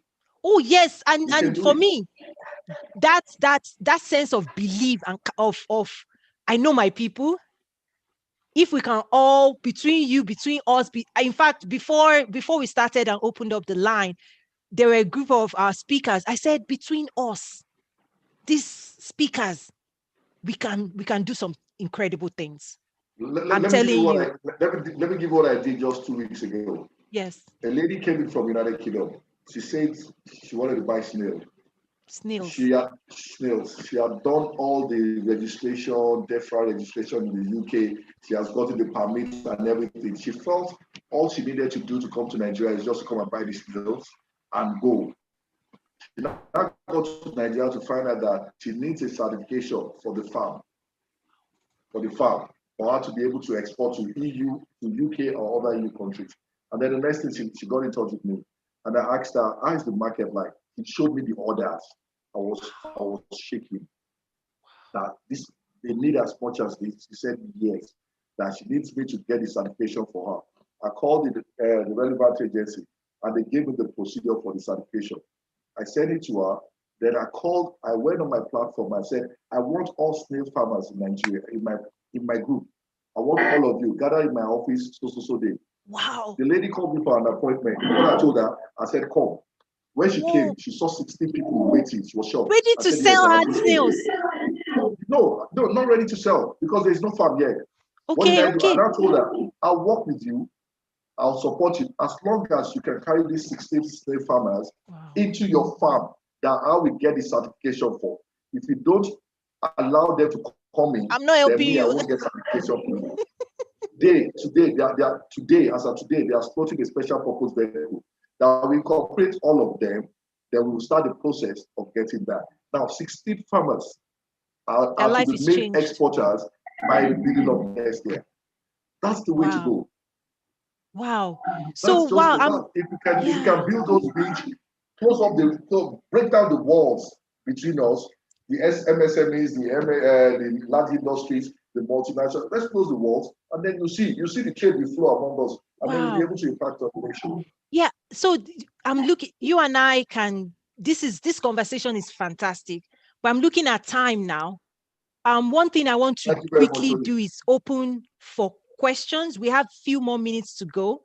I want to open right now. I'm going to make a quick change to the agenda. I want to open for those who have questions or who some of our speakers that want to join in. I also see Honorable Chief, Anthony. Earlier we did introductions. I see you. So I want to bring them into this conversation. And then as we're wrapping up, what I will wrap up with will be the video message from Honorable Abike Dabiri, the CEO, the chairman and CEO of NIDCOM, Nigerians in Diaspora, Commission, an agency of Nigeria. But this conversation, I want to bring more people in because you've shed light on what's going on locally, organizing the private sector behind the AfCFTA, and you've talked or showed us the practical side of this work. And for me, the message is, how can the government, you have them, but how do we fast track it? So I'm going to open up to our speakers, anyone that wants to join in with questions or comments or insights. And then for those joining as well, if you have questions, I already see a comment. Thank you so much for the wonderful presentation. African International. Okay, people are dropping comments. Also on the platform, there was a question around how does Nigerians attract investment? What are investors looking for? Hopefully we've shared some of that during our call. But I want to open Honorable Ella. Any comments as we are looking at the time now for today's session? Thank you so much, my dear sister Toyin, for this wonderful arrangement that you have put in place. I'm indeed very glad that we are getting the diaspora to be highly interested in what is going on in Nigeria. And like the conversation has shown clearly, we are a powerhouse, but we are we have not really explored all the opportunities that we have, and that is where this conversation is very important. The diaspora, I know they are also doing their lot to also contribute to the Nigerian economy and its trade policy. There's the Nigerian Federal Credit Union that is being mooted by some group here to also create a hedge fund for such investment purposes. We also have organizations like the Nigerian African Business Forum that is also inviting their members to invest in Nigeria.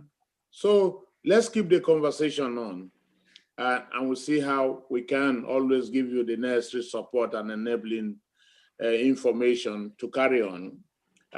Fortunately for us, we also have key government functionaries from the NIPC, Nigerian Investment Promotion Council, and the Nigerian Export Promotion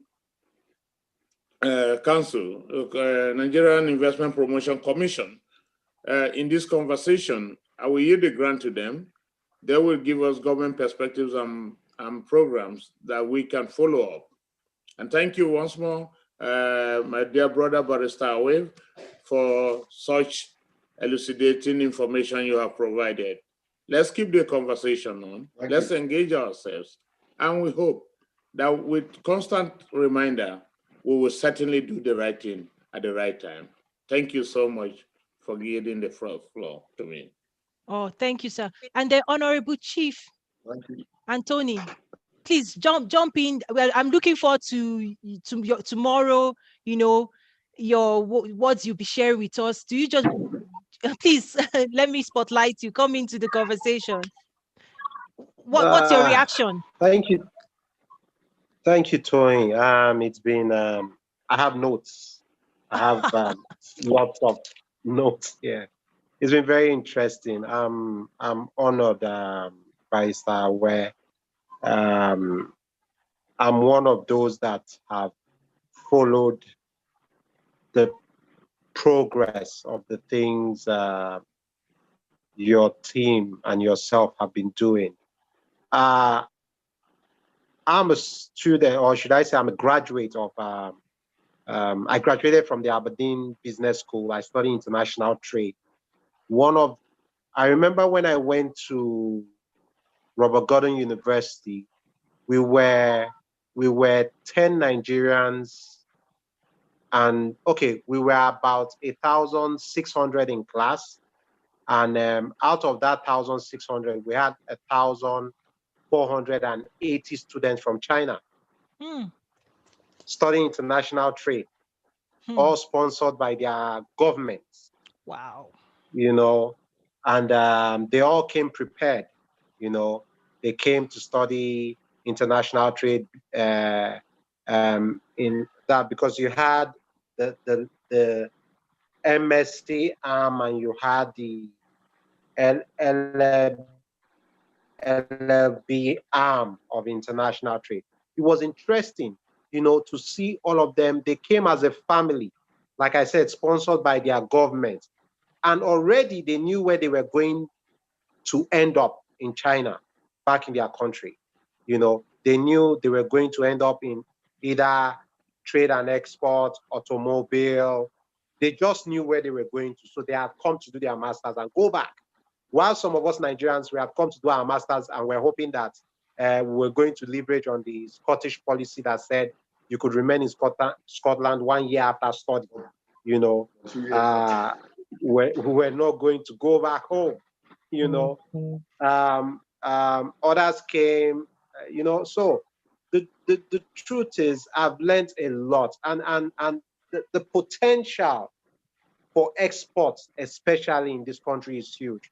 Toyin and I were in a webinar session a few weeks ago on we spotlighted the leather industry in Nigeria, with a concentration to Kano State, where I work as the SSA to the governor of Kano State. And the potential is huge, huge. You know, A few months ago, His Excellency Governor Abdullahi Ganduje sent a team of persons to Lagos to understand how the industry, the manufacturing industry in Lagos was working, you know, because Kano those days used to have the potential of export for cotton, for textile, you know. Kano used to have that potential for leather, for the industry because of power. So when the team came to Lagos, all they found in Lagos was gas pipeline. That's how they are managing their power, gas pipeline. Wow. You know, so we went to see the president of MAN. I was like, Oga, why can't Kano have the same thing? And he said, there's always been the AKK project. I don't know if you've heard of the AKK project, the AKK gas pipeline project. You know, it has always been there. The Abuja, Kaduna, Kano gas pipeline project. It has always been there, but way back the time of Obasanjo and the governments before, they had what they call the briefcase. How did he say it? He said there was a briefcase vendor. They actually had no face. They had signed the contract. They were going to build the gas pipeline and so many issues. You know, when you had private investors, private partners, like in the private sector, like Dangote and Boa saying, see, give us the gas pipeline, we will build it. And you say, no, we want the Chinese. We want these people to build it. You know, so what am I saying? I'm saying that industries that have always been part of our history on exports have died down tremendously, you know.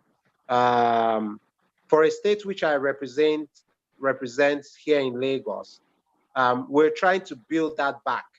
That was why the news on the rail line to Niger was essential. Now, someone asked me, why did rail line to Niger? And I told them that in Kano, you find more people buying things from Saudi Arabia, Tunisia, Egypt, and all of that, which made it cheap. Now, back in Kano, when I'm coming home from Kano to Lagos, I go to the supermarket and I buy biscuits, for instance, for my kids. And the same type of biscuit I buy from a supermarket in Kano is 1,000 or 1,500 naira cheaper than the one I will buy from a shop right here. And I tried to find out, I said, okay, they actually have a means of getting these things cheap from the Arab countries like Dubai, because they have airlines flying directly to Egypt from Kano, directly to Dubai from Kano, you know, directly to Saudi from Kano. Unlike when we buy from London, the US, and all of that, you know. So with the rail line, Kano is trying to, or I don't know whether I should use the Nigeria, but Kano is trying to renew those import-export ties. Yeah. With those countries close to its borders, right? You know, to make that relationship easy again, you know. Wow. So that was the explanation I could give to them, because, you know, when we had the story, you know, rail line going to Nigeria, blah, they had forgotten that trade, trans-Saharan trade, transatlantic trade was very effective historically in Kano. Exactly. Yeah, wow. You know, I'm just enjoying everything. Yeah. So I think tomorrow, based on you're going to go first, because that conversation, tomorrow you're going to launch us forward to the work, because part of, you know, the highlight is Kano Lagos is an example of interstate engagement. We've seen it with KB Lagos with the rice. Yes. You know, so you're going to share with us this, you know, I'm excited, like tomorrow morning, everybody listen, you need to be here early to digest this, because even in the US, like few weeks ago, I was presenting to Nebraska and Indiana World Affairs Councils, 2 states. We also see those dynamics, competition, partnerships at the state level. Maybe more of it needs to happen, because even within AfCFTA, yes, it's within different countries, but also we need to start talking about within states, trade zones, trade opportunities within states. Toyin, Yes, let me sir. prepare your mind for tomorrow. You see, Okay, let me. One of the reasons we were not particular about the lake partnership, like Lagos Kebbi for agriculture. We were particular about what was happening at the doing business, the ease of doing business in Nigeria reports that the World Bank published every year. Kano, we noticed that Kano and Lagos had a huge impact on the figures that we're getting from that report. Kano and Lagos had a huge impact that we were getting from that report. If you dissect it state by state, you would notice that if Lagos dropped in its numbers, Kano dropped too. Oh. If Kano rose, Lagos rose. So both governors of both states, that was one reason, that was the essence of the partnership, to ensure that we continue to grow. And we've seen that we had grown to 15th place. I mean, after we celebrate 146, now we're celebrating 131 in 2020.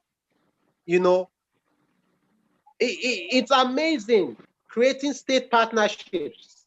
It's happening in America. Everybody sees it in America. You know, that's the same idea. So tomorrow we'll discuss that. Wow. I'm telling you, I'm excited. Because, like you said, thank you for sharing that you had pulled me and included me in another webinar it's probably one of the best. I have to commend you, Honorable Anthony. I have to commend you. That webinar was the best I've been in. The engagement, you had all the stakeholders identified. Like when I started today's conference, stakeholder assessment is always important. And in that meeting, we had the stakeholders, you had the interested party. So I have to commend you. Thank you for bringing me into that conversation. So tomorrow I'm looking forward to having you share more with our audience as well. I have a few questions being dropped here, but I want to also give does any of our other speakers, do you want to comment or do you want to save it to tomorrow? I'm looking at time. We're down to the minutes. Okay. Mr. Emeka from the Nigerian Investment Promotion, please. I'm spotlighting you. Go on, please. You're representing the Investment Promotion. Is it Council of Nigeria? Commission. Apologies. Commission. Yes. Thank you. A lot of people make that mistake. Yes. They call us council, but we always try to reiterate that we are a commission. On a lighter side, a commission is more powerful than a council. Well, we have NPC here. NPC is our brother. I just want to. It's hiding to say that. You didn't mean to say that. No. Okay, but you are our brother. We are brother. You know what I'm saying? You didn't mean to say that we are what you are on a lighter note, though. Okay. Thank you. Okay. So I just want to commend Toyin for this engagement, and Honorable Ella as well, and all of us in the panel. It has been quite an engaging moment. I would like to say that Nigeria, despite all the challenges, that we are still an attractive place to be. I also like to comment on what Toyin said about the need for government to prioritize some countries and some sectors. Incidentally, that is what we are already doing in NIC. We have what we call country-focused investment promotion strategy. So that strategy aims to enable NIPC develop a deeper relationship with companies that we consider strategic for investment promotion purposes.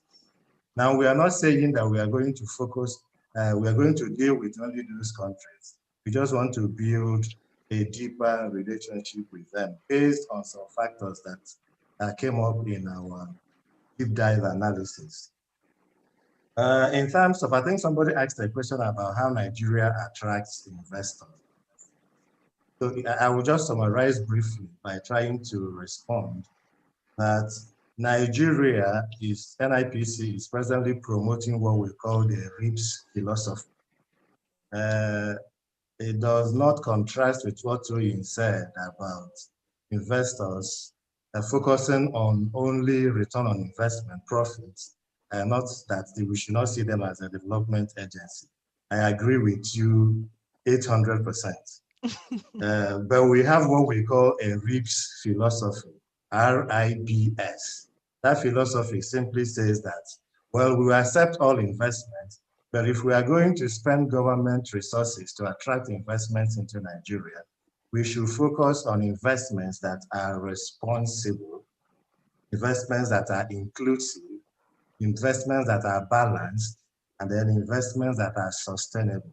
We believe that a combination of those four attributes will help us get investments that will create jobs and wealth for Nigerians, and then help us also, those investors, to provide the capacity to expand and then export outside Nigeria so that Nigeria can take its rightful place in the African Continental Free Trade Agreement.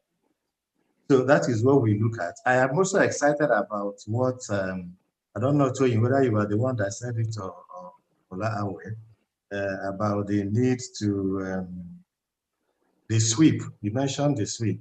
So we have what we call single window investment portal that tries to provide information to investors across the globe on an online basis, real-time basis, so that they can access all information they require to be able to invest in Nigeria. So for us, it's important that we promote a good image for Nigeria. Investors, from our assessment, invest in a country when they feel good about that country. And if you want to relocate to another country, you first of all feel good about that country. If you want to invest in a country, investors want to feel good about that country. That's the only way you can enter into their long list. Then you begin to give them support. I just want to say before I round up, I know the event continues tomorrow, but just in a short while, I will be through with my highlight. That we try to project a good image for Nigeria and face the opportunity. And then, most importantly, there are challenges with doing business in Nigeria. But the government is doing a lot to ensure that these challenges are mitigated. And that is why we have NIPC. We can handhold investors to walk through those challenges. Very, very important.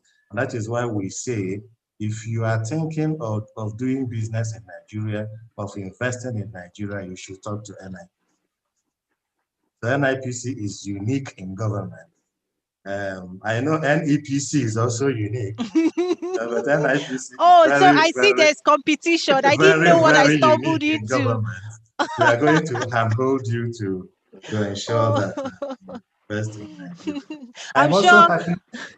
Yeah, I said I'm sure Mr. Arnold would respond eventually. I am also happy about what you said about bilateral agreements. You know, when you are trying to invest in another country, you are trying to invest in a new country, it's important that you know the relationship between.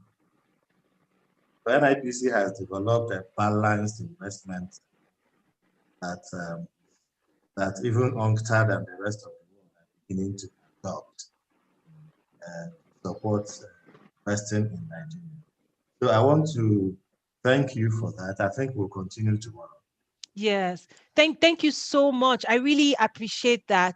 And there's one question that I just wanted to call out for Barrister Kola before you finally go.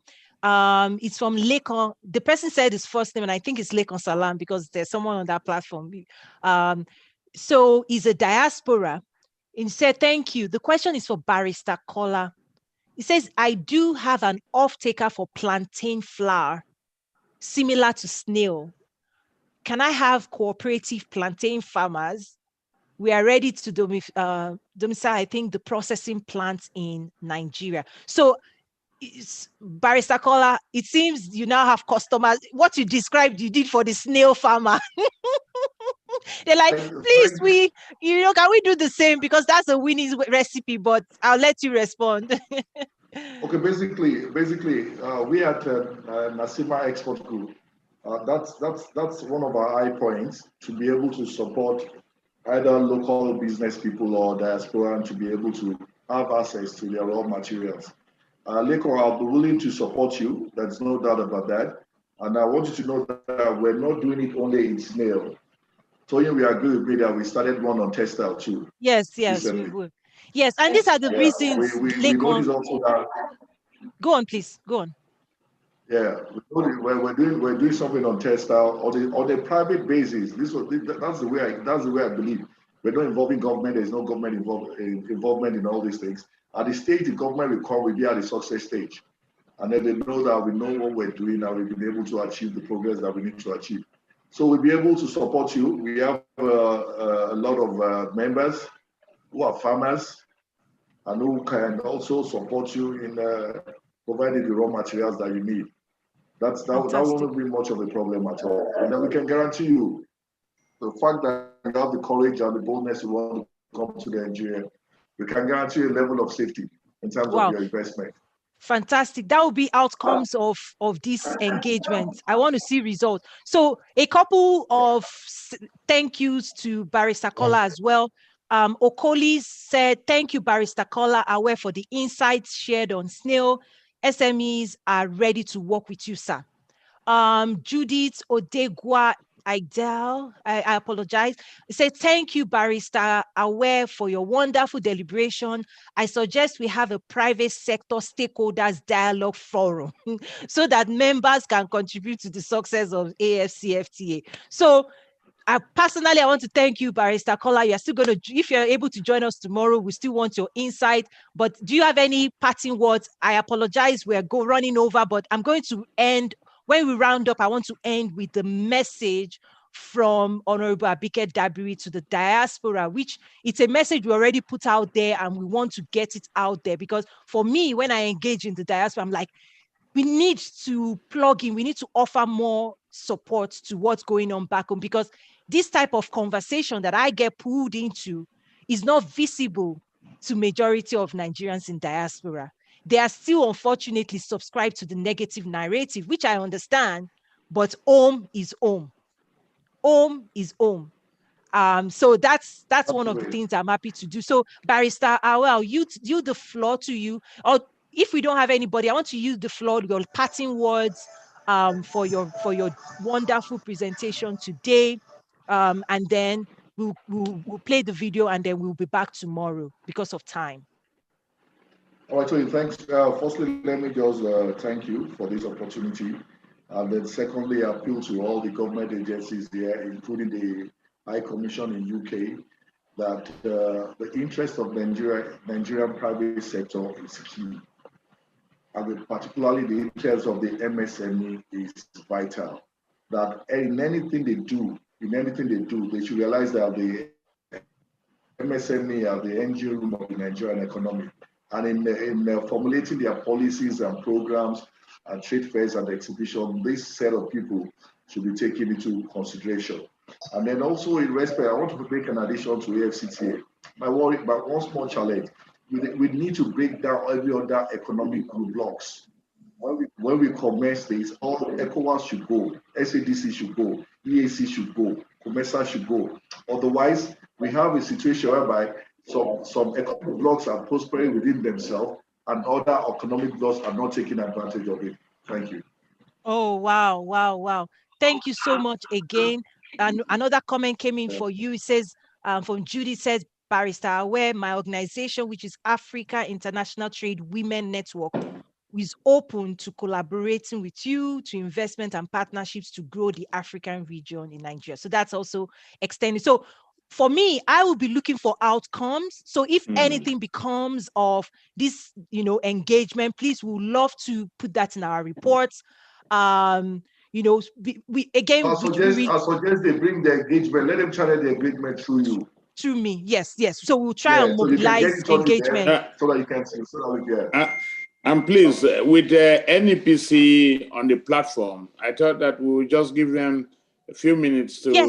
Okay. Yeah, because that is essentially Sir Arnold. I call you Sir for Sir Arnold. We want to hear from you. I know tomorrow is dedicated to you, but please, you're NEPC, not NI. Let me not start any. On a lighter note. On a lighter note. Emeka, when we talk about this, we're not competitors, we are collaborators. And I believe every government agencies and trade groups and those progressive people that want to do export or want to promote non-oil in the industry should see ourselves as collaborators. We collaborate to make things work. I want to thank Kola. Kola has been my friend for God knows for ages. And he has also been a mentor, a big man. When I have problems, I run to him. He knows I'll call him up anytime. I just want to chip in one thing, which is very key. When you're talking about Nigeria beyond oil, it's very key. If you look at this budget, this year's 2021 budget, 2021, yeah, they said there was about 14 billion shortfall. So they need to finance that budget. In 2015, World Bank reported Nigerian economy, the revenue is about 70%, and the GDP and whatever is about 90% driven by oil. In 2016, we had a recession, and the same thing happened. Then the trade balance dropped from 70 something to 40. And my chief executive called us and said, look, we need to find the remaining 30 billion that's a shortfall between that period.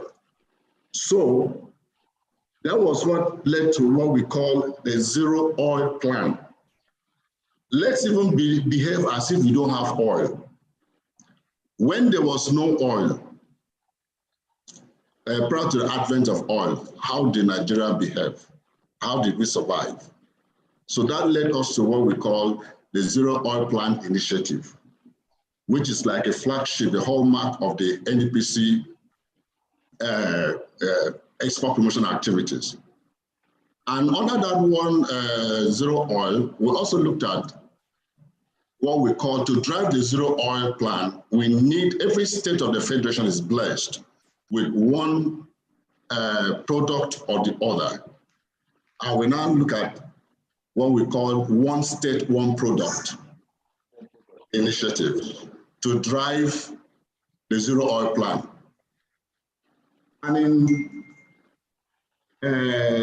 in 2017 also, where the zero oil plan was adopted by the federal government and included in the what we call the economic growth and recovery plan as part of the pillars to diversify the non-oil export. So that has been the things that the council has been working on. And in 2018, there was what we call economic growth, economic council, the government, the federal government had what we call the economic growth committee, national export committee, which is which comprises of all the 36 state governments or governors. And that's how they want to drive the one state, one product. And when we talk about growing the regional and global trade under the AfCFTA, because of lack of time, maybe we dwell a little bit more on that. The AfCFTA is something that it is good. In the preliminary meeting we had earlier, we said, well, it is a good thing. We thought it as though the most, is the largest economic bloc. But RCEP is coming, and other people are also there, but we need to be a little bit more deliberate. I think Toyin said something about being deliberate in whatever export or in whatever trade plans that we have. And that's what we need to do. Because of lack of time, I want to also highlight on some product that we can also look, which is more important, to look beyond the oil moving forward, and that's the services sector. Services sector is one sector that, whether we like it or not, if we don't, we'll be playing catch up, which we have always done in the past. Services sector talks about total disruption in where things are done. And that is, we have comparative advantage, and we should key into that. And that should also drive the AfCFTA, for us, especially in some sectors like the ICT. We did a mapping some time ago with the Commonwealth Secretariat, and they said that we have about 3 or 4 priority sectors we should focus on in export of services. One of such was the financial services, the entertainment, which is very huge. We are the second largest producers of movies today in the world. We may not have as much money, but that is what is, recorded. Nigeria makes over 1,000 movies yearly, more than the Hollywood. So we have comparative advantage in that aspect, and we should leverage. When we're talking about, there's hardly any African countries that you don't see the Nigerian movies and the Nigerian music and the rest of those things. Even the comedians are also part of the entertainment. So these are areas that we can leverage. And of course, the financial services. Most of the Nigerian banks are in other African countries, which by WTO trade standard, they have also exported services. So we have these potentials. We must leverage on what we have. We leverage on the number of people we have, 200 million people, which might be more. We also leverage on the expertise we have in the area of ICT. We also, and entertainment. In Africa, we top, even in the world, we're like number 2. So these areas are where we can make more impact and also accrue, and it employs over thousands of people in the sector, especially in the production of one movie. You might have up to 1,000 people being, in that movie scene. Both the tailors, the hairdressers, all sort of things join together. So we have good this and that. It's important we also look into that aspect, and we leverage on those aspects. Then finally, again, we are blessed with all sort of things, but please, what we in Export Promotion Council we are driving at is the value addition in the Nigerian product. And for us to be able to do that, we cannot, Kola made a very insightful decision earlier on when we talk about cashew, the cost of raw nut and this thing. This is something that is very worrisome for us. So we need to add value. And of course, we go for certification to be able to make the standards, the quality parameters is also key. Then of course, the packaging. So I'll just leave that. Maybe tomorrow we'll talk a little bit more. I just need to talk about the zero oil plan that we can look at. In fact, we have what it takes to even forget that we have oil. Before now, wow. we did not use oil. Before the advent of oil, where was Nigeria? How were we surviving? And we have what it takes more. There's a lot of development, both knowledge-wise and technological advancement. So we can leverage on this non-oil side and make more impact. The climate change is having another setback on the oil sector. So we have what it takes. We can develop, we can grow, and when we have to be patient. Toyin talk about being patient in doing some of these things. It's not export business. You need to go through a process so that when you are processed, your product cannot be protected. No, it's very important. That's what we need to. Thank you. Yeah, no, this is amazing. Thank you so much. And you talked about a whole lot. One that just just to say something about the movie industry. Kenya, actually, I was talking to the person in charge of the everything that I showed on the media in government in Kenya, and they were saying they were looking to connect with Hollywood, Tyler Perry, all of that. And I told them about Chicago. Well, they were like, oh, we didn't know about Chicago. So I went to Chicago. I'm actually, Nazaru, my company is working with the city of Chicago.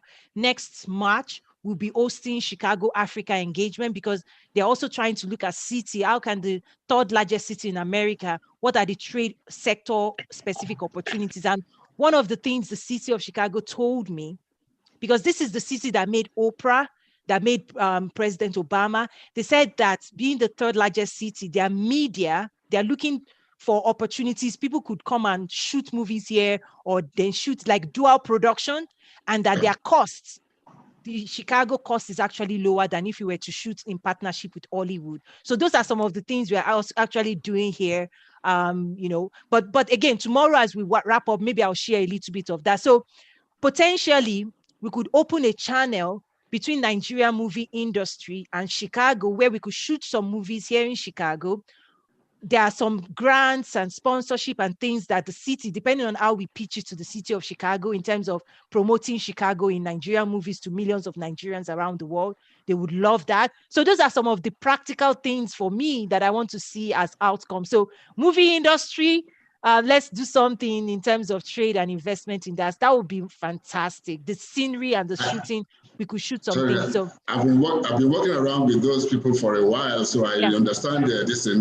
That is a very good engagement, and we must do that. And I think I can, begin to sensitize the people involved, the big players, and we're talking about co-production.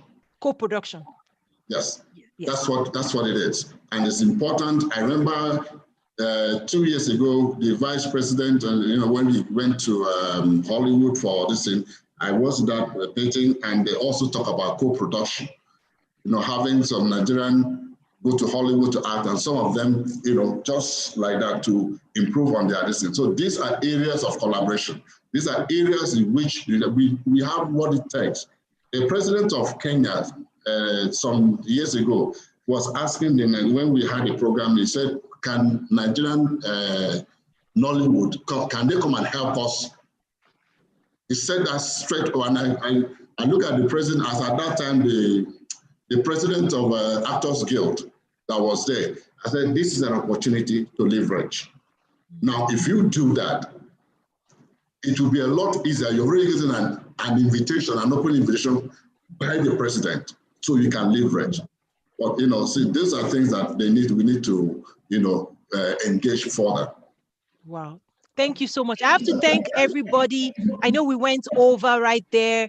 Like I said, the reason we kept this really controlled is because everybody, Zoom fatigue is real. A lot of, like my events in August, we actually ran 8, full out, like 4 hours each day, but I wanted to make sure I respect everybody's time, because everybody, at this time of the year, everybody's like 2020, enough of Zoom. But I know this is a very dynamic conversation, so we're going to pick it up tomorrow, early 9 o'clock for me, 4 p.m. in Nigeria. So I'm going to now play a message from Honorable Abike Dabiri. The reason I asked for a video is the video will live on. It's already living on. People are already checking it out. But I wanted to just deliver a message to the Nigerian diaspora. And I want, my goal is to have as many Nigerians in diaspora to listen to it. So I'm going to play that video right now as we're wrapping up. And I look forward to our engagement tomorrow. Rise and early for me, 4 p.m. in afternoon. I want to thank everybody today. Thank you, Honorable Ella, everybody, for just staying the extra minutes that we stayed. But I'm going to play a message from Honorable Abike Dabiri right now.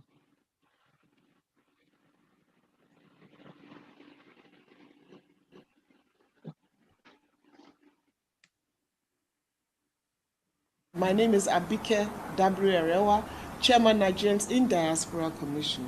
The Nigerians in Diaspora Commission is a new agency of the Nigerian government aimed at specifically working with the Nigerian diaspora, engaging the Nigerian diaspora in the programs and policies of the Nigerian government. So it's my pleasure and privilege to be with you at this very, very important summit, the Nigerian Investment Conference. And I want to congratulate and commend the organizer, Toyin Umesiri, who has always displayed passion and interest in issues affecting the diaspora and investment in Nigeria. Congratulations for putting this together. Now, nobody can ignore the role of the Nigerian diaspora in economic development. Just a few days ago, we rounded up the 2-day summit, the Nigerian Diaspora Investment Summit, the third of its kind. And we believe this summit is important because of the role of the diaspora in economic development. So this summit this year got together almost 5,000 participants virtually and physically to be part of this summit. And we focused on key areas of ICT, fintech, healthcare, education, agribusiness, and so much more.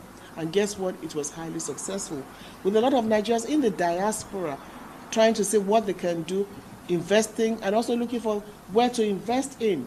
And this should be encouraged. And we know that you in the diaspora remitted over $25 billion to the Nigerian economy last year. Huge, almost more than half of the country's budget. But we're even saying that beyond remittances, we should be able to have the diaspora invest in specific areas in the country. Now we're setting up the Nigerian Diaspora Investment Trust Fund, which I hope you all will be part of when it gets going. And the idea is to put your money in any investment of your choice. You will decide where you want to put your money, and the diaspora will be in charge of the investment trust fund. So that will be coming up, and I hope that you will participate, because it is important to create an enabling environment for the diaspora to be able to invest in their home country. Now, post-COVID era, the future of Nigeria will need a lot of diaspora engagement. And there are a lot of practical things that we can do. First, I've told you of the Diaspora Investment Summit, the Nigerian Diaspora Investment Trust Fund, and basically, NITCOM is there to serve as the link between you and your country. And I'm glad to let you know that a lot of Nigerians in the diaspora are already investing back home, and the areas basically are healthcare, education, and the food business and agriculture. We'll document all that, but it's beginning to happen, and we want to encourage you to do more of that. Are there challenges? Oh yes, absolutely. Is it a perfect situation? Absolutely not. But is that not why it's the best time and best place for you to invest in? And NITCOM is there working with Nigerian Diaspora Investment, Nigerian Diaspora Summit Initiative to tackle whatever challenges you may have in wanting to invest in your country. Now, the issue of tax, which was addressed by the Vice President, Nigeria is making taxation easier for you, so that it will not be a stumbling block to your investing in Nigeria. Nigeria is still the largest market on the African continent, and if you don't take advantage of that market, who will? Others are doing it. You should not be left behind, and that is why you have the Nigerian Diaspora Commission to work specifically with you. So as we move on, we intend to work with the organizers of the Nigerian investment summit, so that we can look at areas of collaboration. For instance, 31 states have focal persons on diaspora. In other words, for instance, you want to invest in mining in maybe Zamfara state. You can talk directly with the government of Zamfara through the focal person on diaspora. For instance, you want to invest in agriculture and you want to go to maybe Kebbi or something. You can talk directly with the focal person from Kebbi state. And I'll tell you something. As a result of our summit, 50 Nigerians, 50, came from Saudi Arabia to see what they could do in Nigeria. It had never happened before. In fact, they had never been to Nigeria before. They were born in Saudi Arabia by Nigerian parents, but they never came to Nigeria. Guess what? They came, and they are doing great things in terms of investing in the country and also exporting. So there's so much we can do. The power of the diaspora, we have not tapped into that power enough.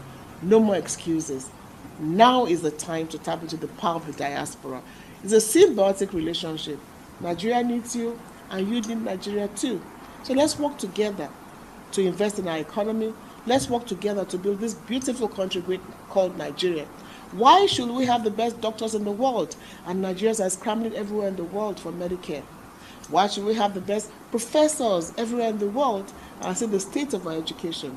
Why should we have you the very best in everything, every sphere are Nigerians.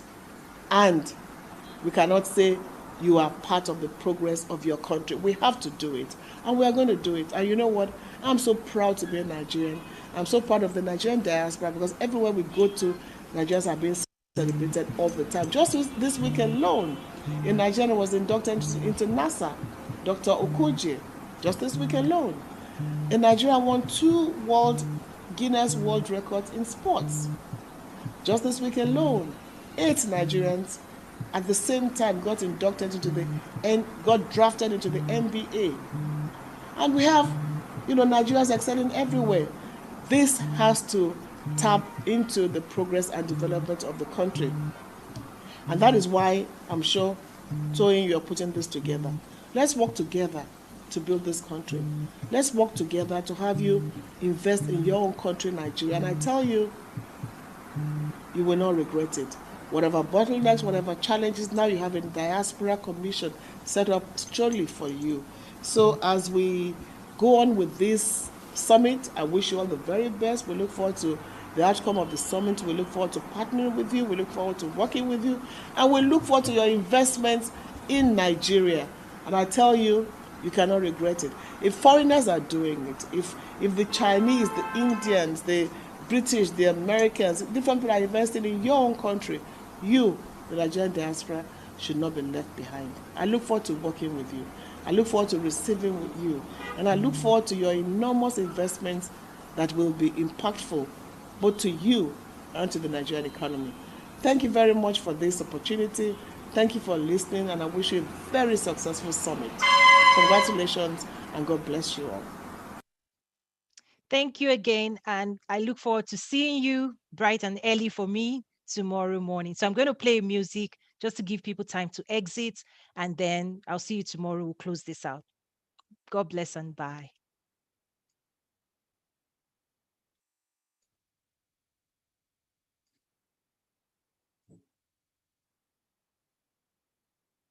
What time is it? 2 minutes. What time is it? What time is it? 2 minutes. What time is it? What time is it? 2 minutes. Rock down in the building. Spirit in motion, spirit in motion, spirit in motion, spirit in motion, spirit in motion, spirit in motion, spirit in motion, spirit in motion, spirit in motion, spirit in motion, spirit in motion, spirit in motion, spirit in motion, spirit in motion, spirit in motion, spirit in motion, spirit in motion, spirit in motion, spirit in motion. Rock down in the building. Mr. Clap on the beat. Na na na na na na na na na na na na na na. Omalicha kanyi wegu, ya kanyi wegu, panga kanyi wegu, mayo wegu. Omalicha kanyi tive, ya kanyi rive, ya kanyi tego, ya nu kanyi tego. Elele elele, elele elele, elele elele. Omalicha kanyi wegu, omalicha kanyi tive. Fine girl shake you, fine girl na lunife.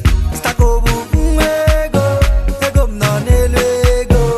Color them my bubbles, let them come and chop.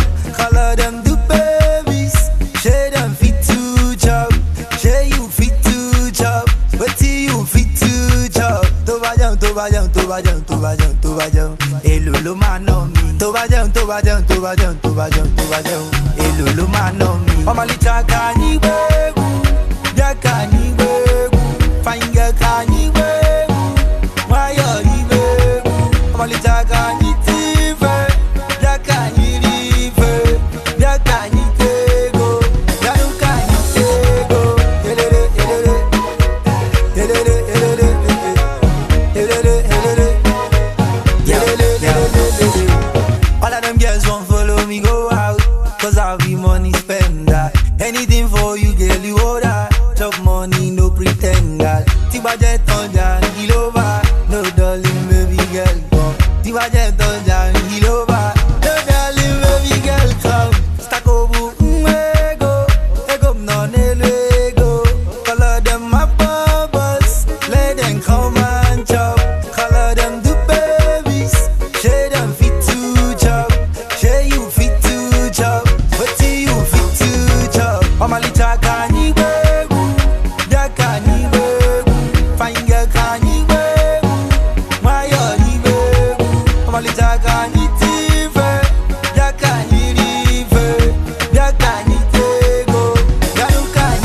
they give money, but I make it about money. Stack up, a million so. Mr. Clap on the beat.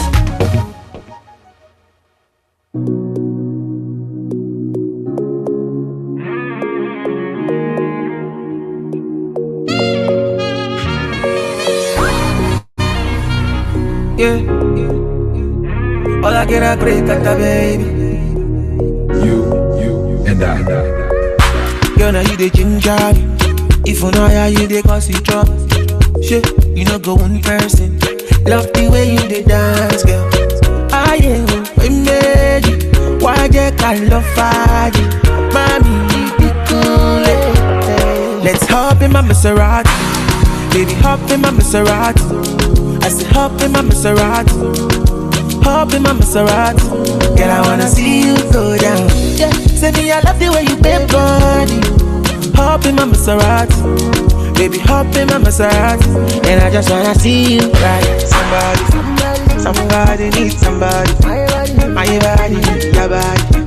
I'm more check out. Follow me, you. Somebody needs somebody. My body, your body. I'm more check out. Follow me. Let me give you butterfly. Say now you they mesmerize me. I'm out to show to civilize. Anywhere you go, I go follow. When I up the music, make it go low. And I go give you steady on the slow.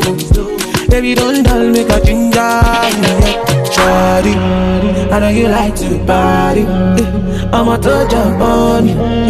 Show my body, shit. Yeah, baby, come on, God. You know, say nobody. I'm gonna make you happy. Make you happy.